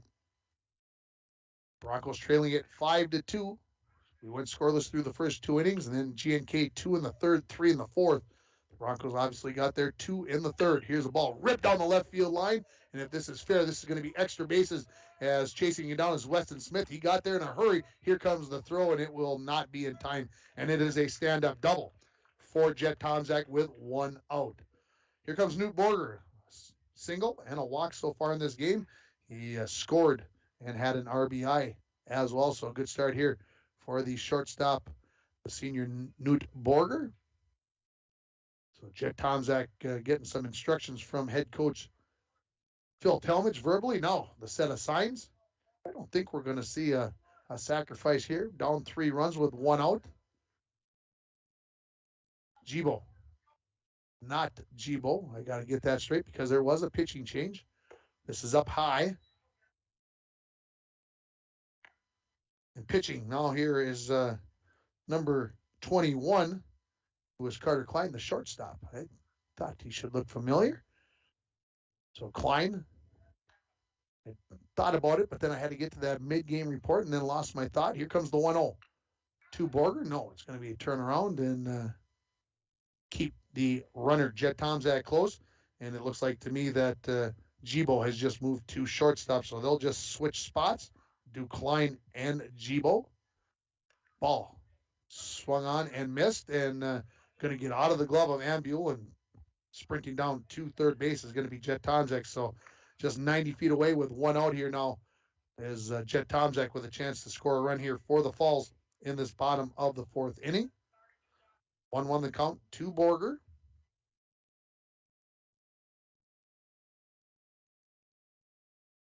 The 1-1. Fall back to the screen. Brought to you by Falls Lumber Company, 201 4th Street.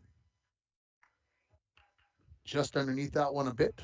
And you're almost straight back to the screen. That tells me that you're just about on it. We'll see what happens on this 1-2 pitch from Klein.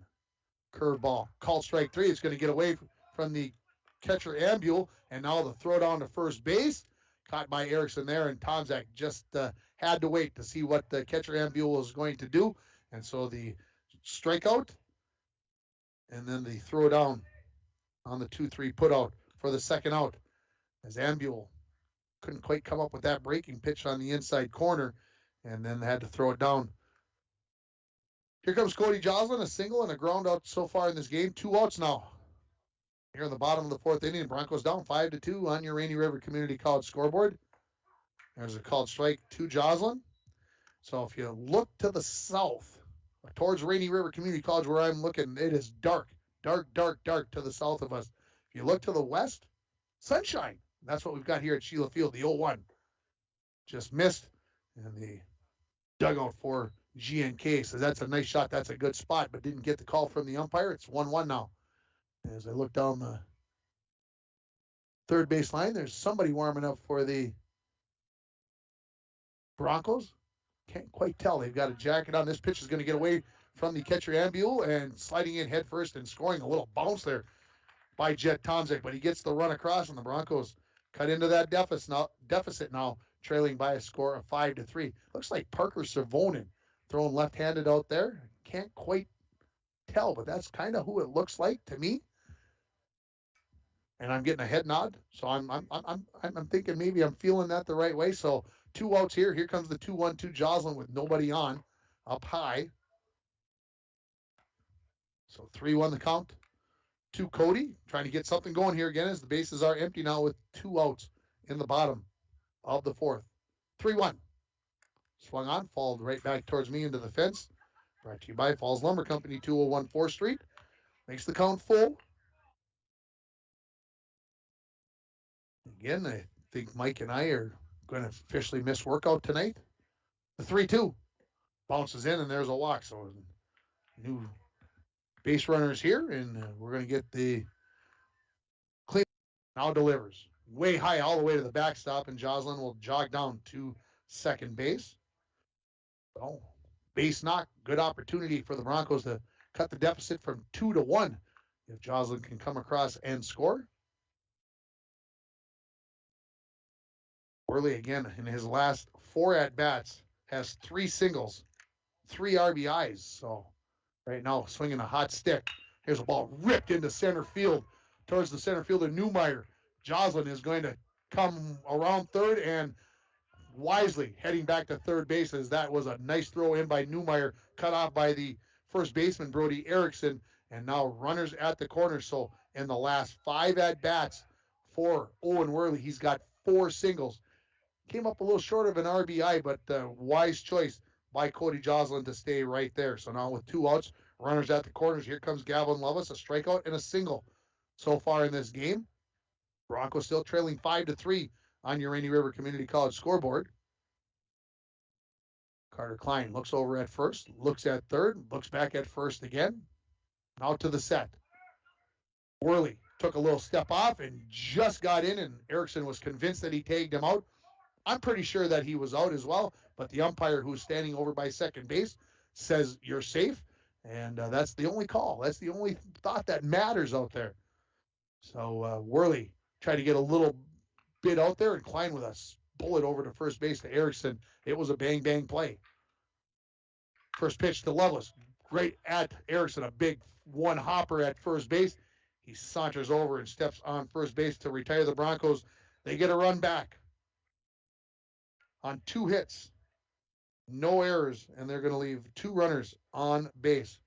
After 4 innings, your new score, GNK 5, International Falls 3. You're listening to Bronco Baseball on K104 and online at rjbroadcasting.com, and you're watching it on yourliveevent.com. Lake of the Woods Foods of Baudette is proud to be sponsoring Bronco Sports. Lake of the Woods Foods invites everyone to Baudette to check out the new look and added additions to our beautiful store. Caribou Coffee with takeout or drive-up service. Our full-service butcher shop with International Falls' very own Paul Dremel cutting your meats to order. Shell Gas with 91 non-oxy gas for snowmobiles and four-wheelers. It's new, it's exciting. Visit the new and improved Lake of the Woods Foods of Baudette. Check out our Facebook page and weekly ad at lakeofthewoodsfoods.com. Does the fresh air, bright blue skies, and warmer temperatures have you daydreaming about cruising the lake or hitting the open road to make some great memories? Hi, I'm Tony Palm, lender at True Star Federal Credit Union. Whether you're looking for a boat, camper, motorcycle, or all-terrain vehicle, I'm here to finance your fun so you can experience a great summer like never before. Apply online at TrueStarFCU.com or stop by the credit union to see me in person. True Star, where banking is brighter. Federally insured by NCUA.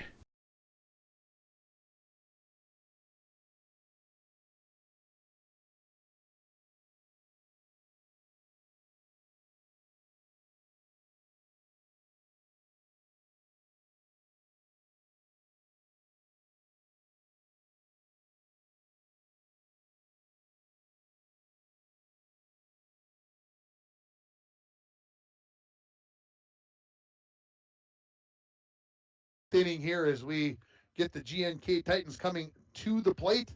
For them, it is going to be 5, 6, 7. Brody Erickson, Ezra Carlson, and Weston Smith. That's who led off the 4th inning as well, as the Titans batted around, came up with 3 runs, and left 3 men on. So if you look at it for GNK, they've left 5 runners on through 4 innings. The Broncos have left 8.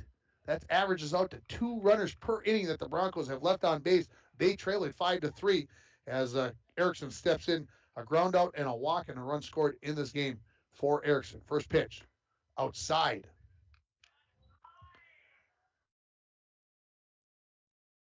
So the first pitch, low, and then outside. The 1-0. Curveball there breaks in on the outside corner, makes it 1-1. Jet showing that he's got a pretty good breaking pitch. And that dark sky seems to be getting a little closer there, Mr. Etienne. Here comes the 1-1 to Erickson. Swung on, flared over the third base dugout. That foul ball brought to you by Falls Lumber Company, 201 4th Street.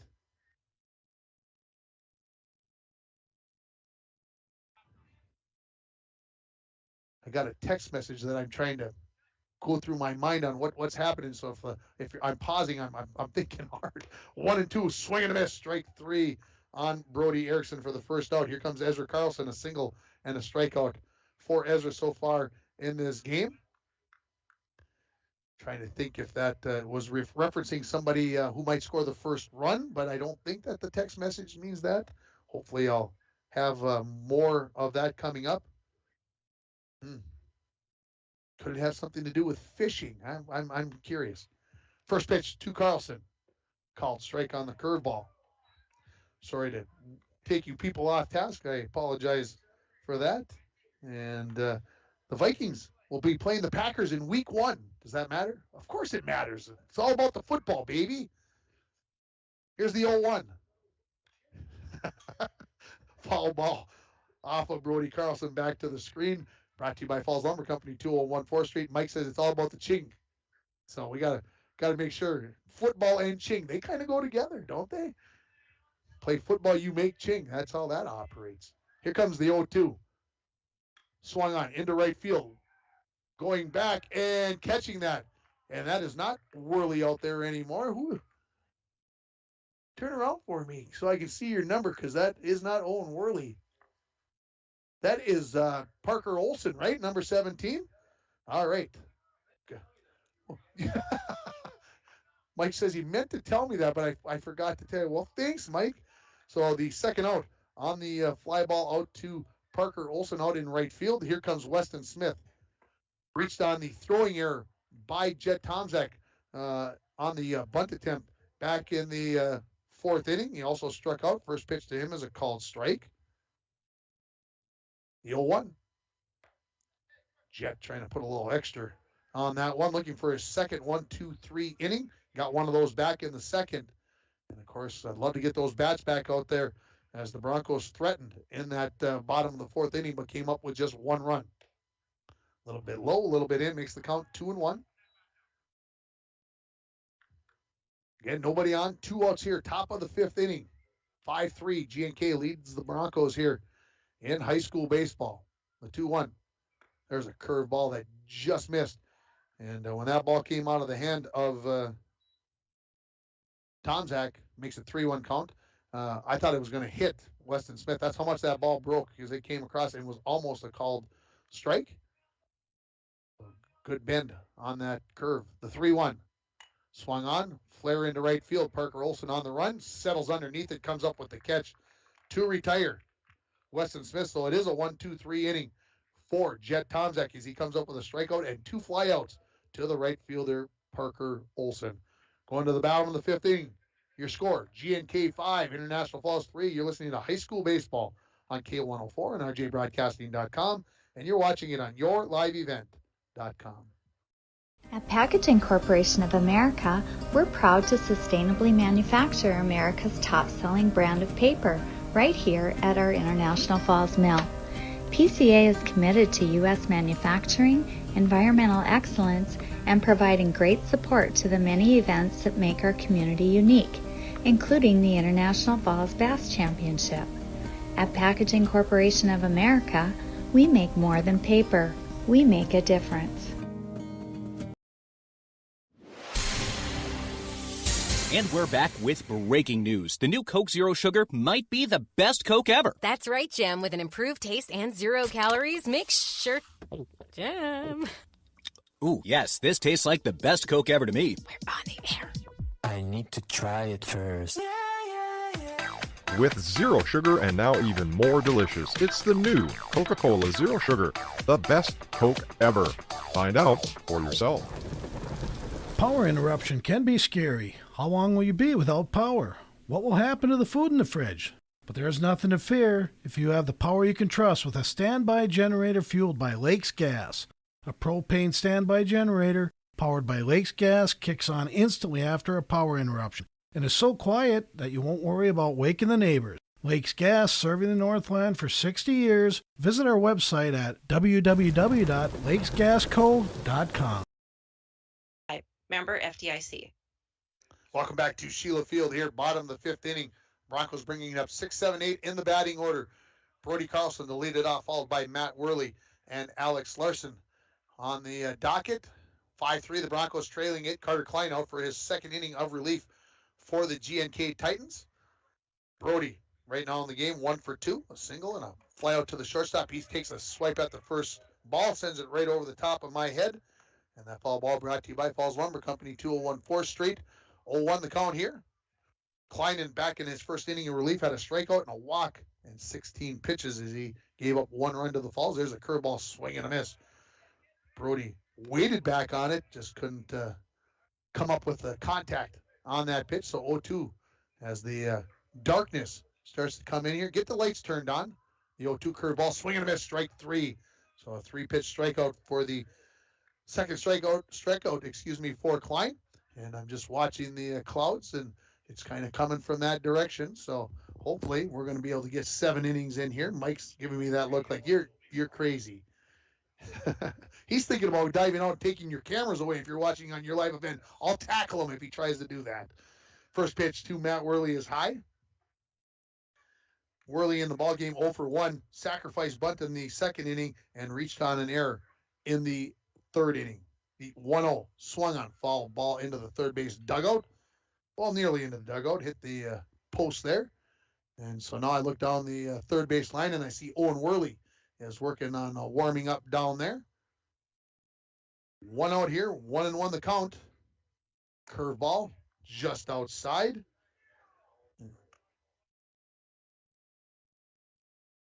Oh, I see. I got a message on the text, and it was a called strike, I'm being told. So 1-2 the count. Swung on. That is out of play. Brought to you by Falls Lumber Company, so the count stays 1-2.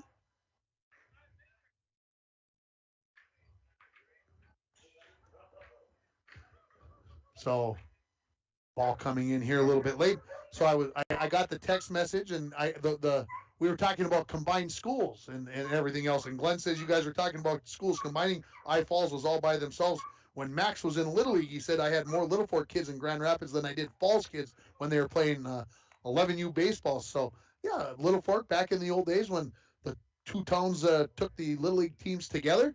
The 1-2 missed, so 2-2. Here comes the pitch. That bounces in, so now full count.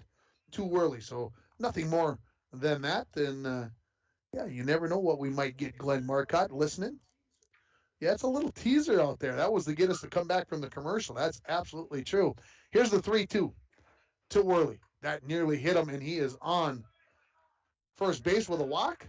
Second one given up by Carter Klein in relief, and that will bring number 16, Hayden Swenson, going to come in and pinch hit or come into the ball game for Larson at second base. We'll find out how that's going to work out. So Worley on with 1 out here in the bottom of the 5th inning. The Broncos down 5-3. Remember, these two teams played a couple of weeks ago with G&K winning by a final of 9-3 on the strength of 5 first inning runs. So very even after the first inning there. First pitch is outside to Hayden Swenson. Swenson came in and had a couple of at-bats, had a single and a ground out in last night's game, and diving back in safely is Matt Worley at first base on the throw over by Carter Klein, the pitcher.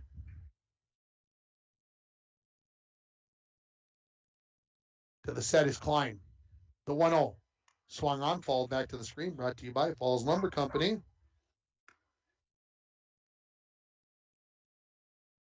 Swenson looking down at Coach Tallmadge, getting a set of signs here, see what's going to happen with this 1-1 pitch with 1 out in the 5th inning. Klein looks over at the runner and decides he's going to throw over there and nearly sent it over the head of Erickson. Not an easy thing to do. Brody Erickson, probably 6'1", 6'2". He's a big, tall kid over there, and tough to airmail one over his head. Worley back to that lead. The 1-1.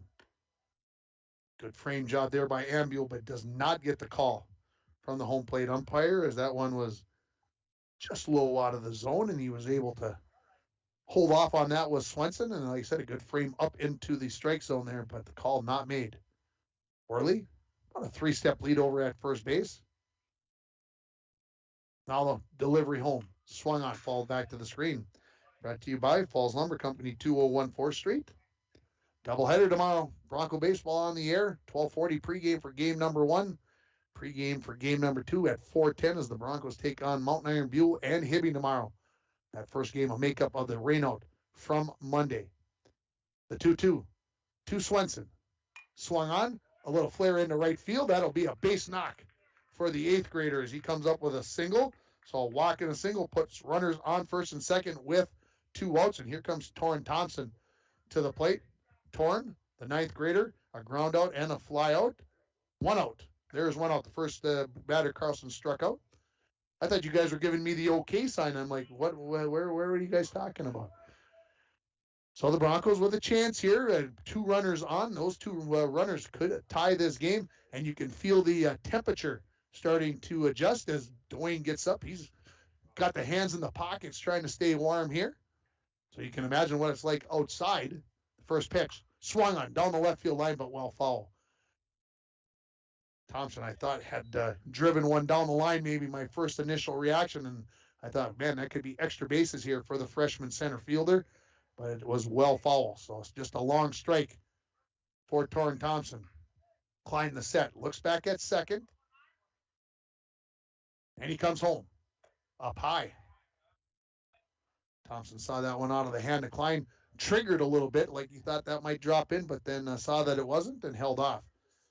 Worley, the runner at second base. Carlson going to hold him a little bit closer this time.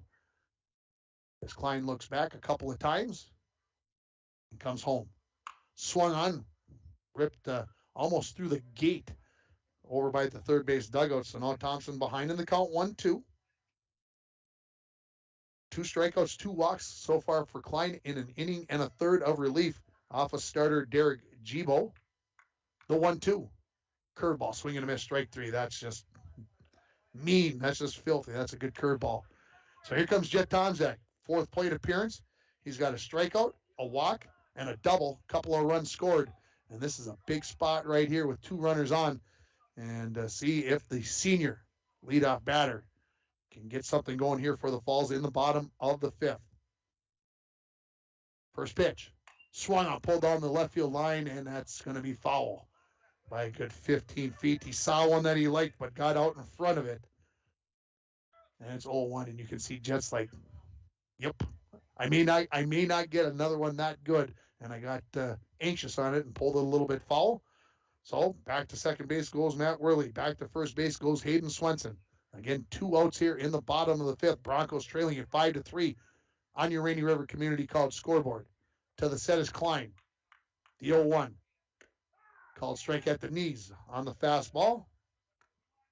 Thought he might come breaking pitch on that 0-1 after Jet got good contact on that first pitch. So now, mind games. 0-2.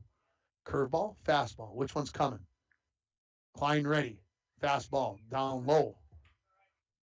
Next count, 1-2. Again, got get thinking. A lot of times a high school pitcher on 0-2, if you got a good breaking pitch, what do? You throw the curveball, right? Well, try to throw the fastball. Here's the 1-2. Breaking pitch. Called strike 3. And that is 3 outs here. And the Broncos, who left 8 runners on through 4 innings, have now left 10 runners on through 5 innings. The score, GNK 5, International Falls 3. We're going to the top of the 6th inning. You're listening to Bronco Baseball on K104 and online at rjbroadcasting.com. And you're watching it on yourliveevent.com. And we're back with breaking news. The new Coke Zero Sugar might be the best Coke ever. That's right, Jim. With an improved taste and 0 calories, make sure... Jim. Ooh, yes, this tastes like the best Coke ever to me. We're on the air. I need to try it first. With zero sugar and now even more delicious, it's the new Coca-Cola Zero Sugar, the best Coke ever. Find out for yourself.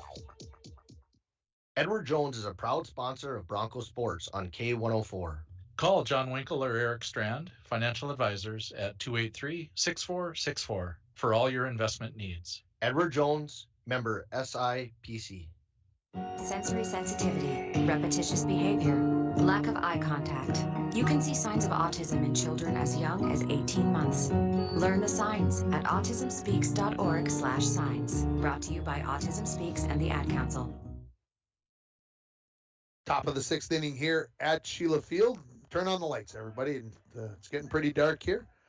Jet Tomczak is out for his 6th inning of work, and if I sound surprised in my voice with that, I am. He's got 79 pitches, so right now, does that mean you're starting to stretch out those pitches a little bit? Maybe the number is 90 tonight. Maybe it's 95. Of course, 105 is the limit for a high school pitcher on any given day, and then the number of days of rest. Those pitching rules in place, obviously, for high school pitchers.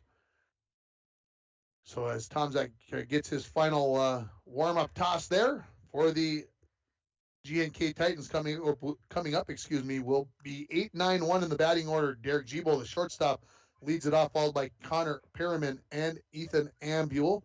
And as I look out at second base, it is Hayden Swenson who stays in the game at second base after he hit for Alex Larson.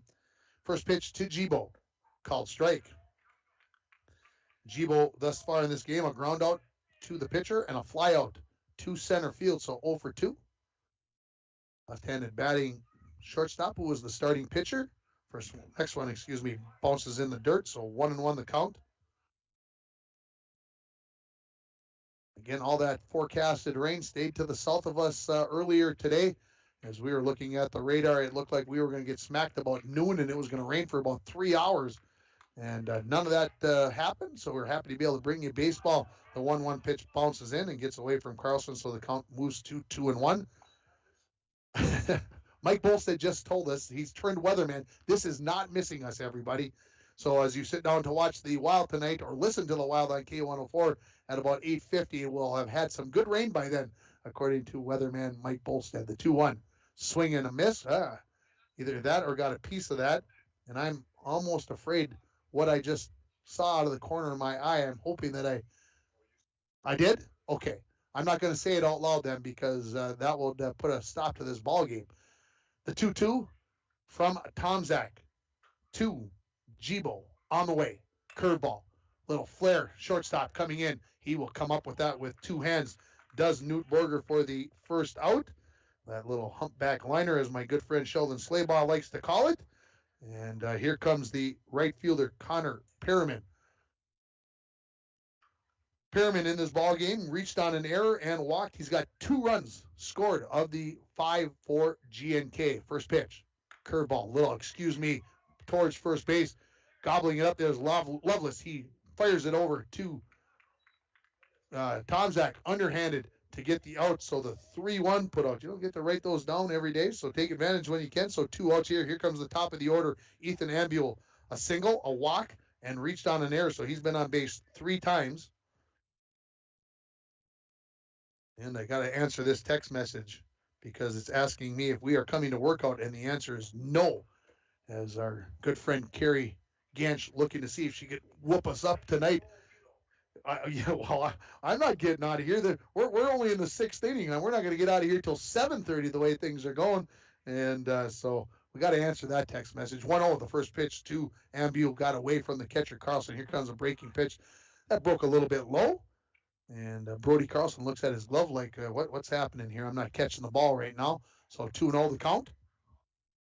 2 outs here. Top of the 6th inning. Greenway 5. They scored 2 in the 3rd, 3 in the 4th. For the Broncos, 2 in the 3rd, 1 in the 4th. That's how we got to 5-3 on the scoreboard. As Brody Carlson still fixing his catcher's mitt. I think he's happy now. And here comes the 2-0 from Jet. Just missed outside. So now behind in the count 3-0 is Jet.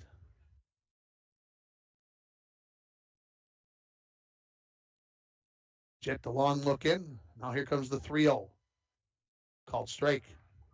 As Ambule leaned out there trying to get the call from the ump.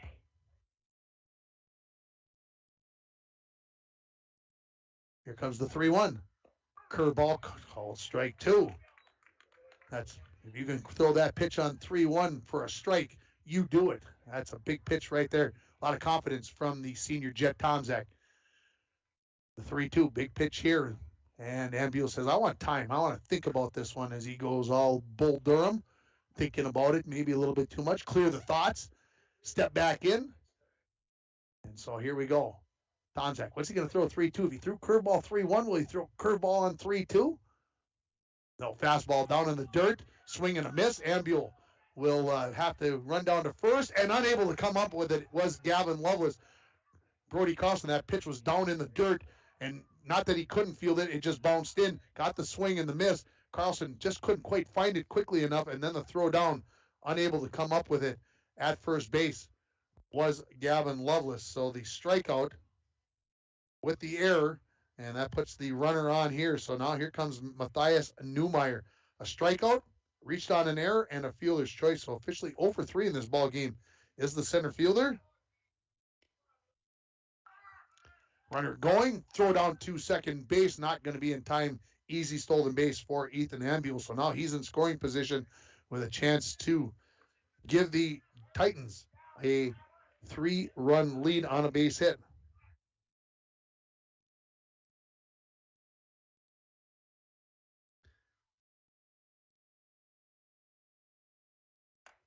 Called strike right down the heart of the plate. 1-1 now here to Newmeyer. A big crucial point of this ball game as the clouds threatening to the south and west of us. The 1-1 count here to Newmeyer.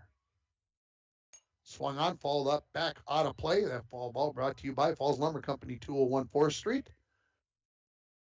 The Broncos a strike away from getting out of this inning, getting the bats back up to the plate as they trail it by 2 here in the top of the 6th inning. The 1-2. Curveball, check swing, and it's a called strike 3 as catching it was Carlson on that breaking pitch down. And so that is the third out of the inning.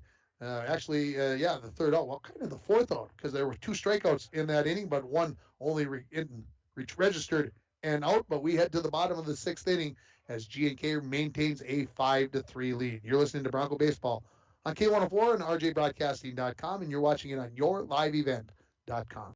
At Packaging Corporation of America, we're proud to sustainably manufacture America's top-selling brand of paper right here at our International Falls Mill.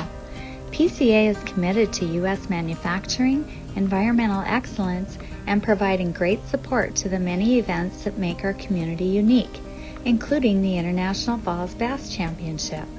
At Packaging Corporation of America, we make more than paper. We make a difference. And we're back with breaking news. The new Coke Zero Sugar might be the best Coke ever. That's right, Jim. With an improved taste and 0 calories, make sure... Jim. Ooh, yes, this tastes like the best Coke ever to me. We're on the air. I need to try it first.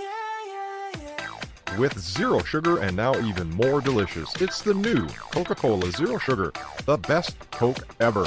Find out for yourself.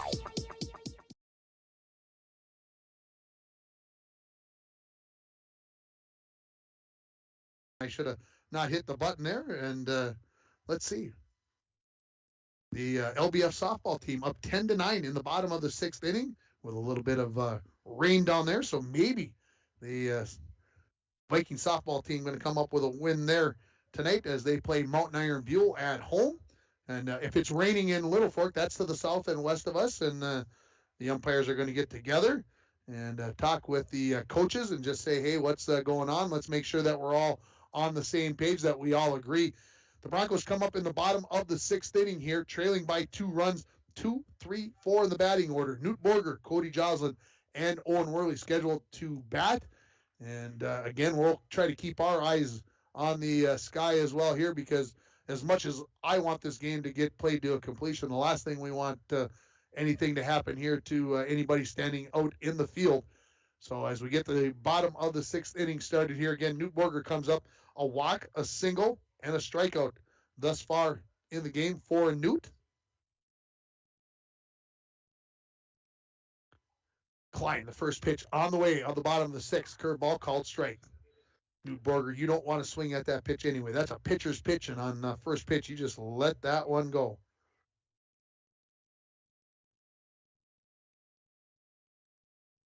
Here's a ball that's swiped out of play. Makes the count 0-2, and that foul ball brought to you by the Falls Lumber Company, 201 4th Street. Klein, couple of innings of relief, 4 strikeouts, 2 walks, and 38 total pitches through those first 2 innings of relief. Here comes the 0-2 to Borger. Bounces in at about 57 feet. So Klein will get a fresh baseball as that one rolled away. Steps back in, does Borger with the count 1-2. Broncos down 5-3 on your Rainy River Community College scoreboard. Pitch stays up high.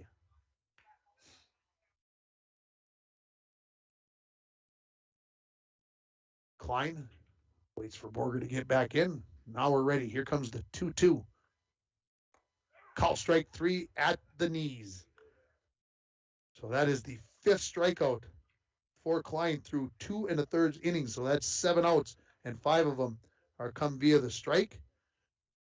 I know it seems impossible, but I felt like I felt a raindrop for some reason, and I don't see any on the wood in front of me here. Here comes Cody Joslin to the plate. A single, a ground out, and a walk, and I hear rumbling, yes, in the sky, called strike to Joslin. So Klein feels like he's maybe getting into the groove here. Here's the 0-1. That bounces in at about 58 feet, so it makes the count 1-1. As everybody's starting to get a little on edge here. We're all feeling it. It's like there's electricity in the air. Shh, don't tut, tut, tut, tut, tut. The 1-1. Just missed. 2-1. The count to Cody Joslin. Again, the Broncos trailing by 2. Take base runners any way you can right now. I know Cody Joslin likes to get up there and put this ball in play, but if you can get a on base with a walk or a hit by pitch, you better take it. The 2-1. Curveball that stays way up high. 3-1. If I'm supposed to tell you, if you're watching on your live event and all of a sudden you see a camera go away, that means we're trying to get ready so we don't get in the deluge. Here's a ball pulled down the third base line, but foul off the bat of Cody Joslin. So 3-2 the count. And so again, 1 out here in the bottom of the 6th inning. Here's the payoff pitch from Klein to Joslin. Swung on center field. Newmeyer on the run. Is he going to get there? He is not going to get there. That is going to be a single for Cody Joslin, and that is hit number 9 for the Broncos. As I mentioned, after the 5th inning, the Broncos have left 10 runners on base in this game thus far. They've got just the 3 runs, and Coach is going to... Okay, Owen Worley is re-entering back into the game as playing out in right field was Parker Olson. Re-entry by Owen Worley to get back into the lineup. He's got 4 hits in his last 5 at-bats. First pitch, grounded up the middle. Carlson, oh, that's a beautiful play. Tried to flip it to the shortstop, Jibo, and they cannot connect. And the Broncos have 2 on with 1 out in this bottom of the 6th inning. That was a nifty play by Ezra Carlson. As he got there, that ball took a big hop just before he got to the second base area, and he just tried to go flip with the glove out of there, and it did not connect.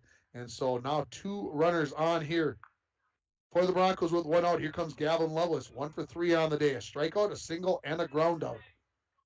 First pitch, up high. So runners on first and second.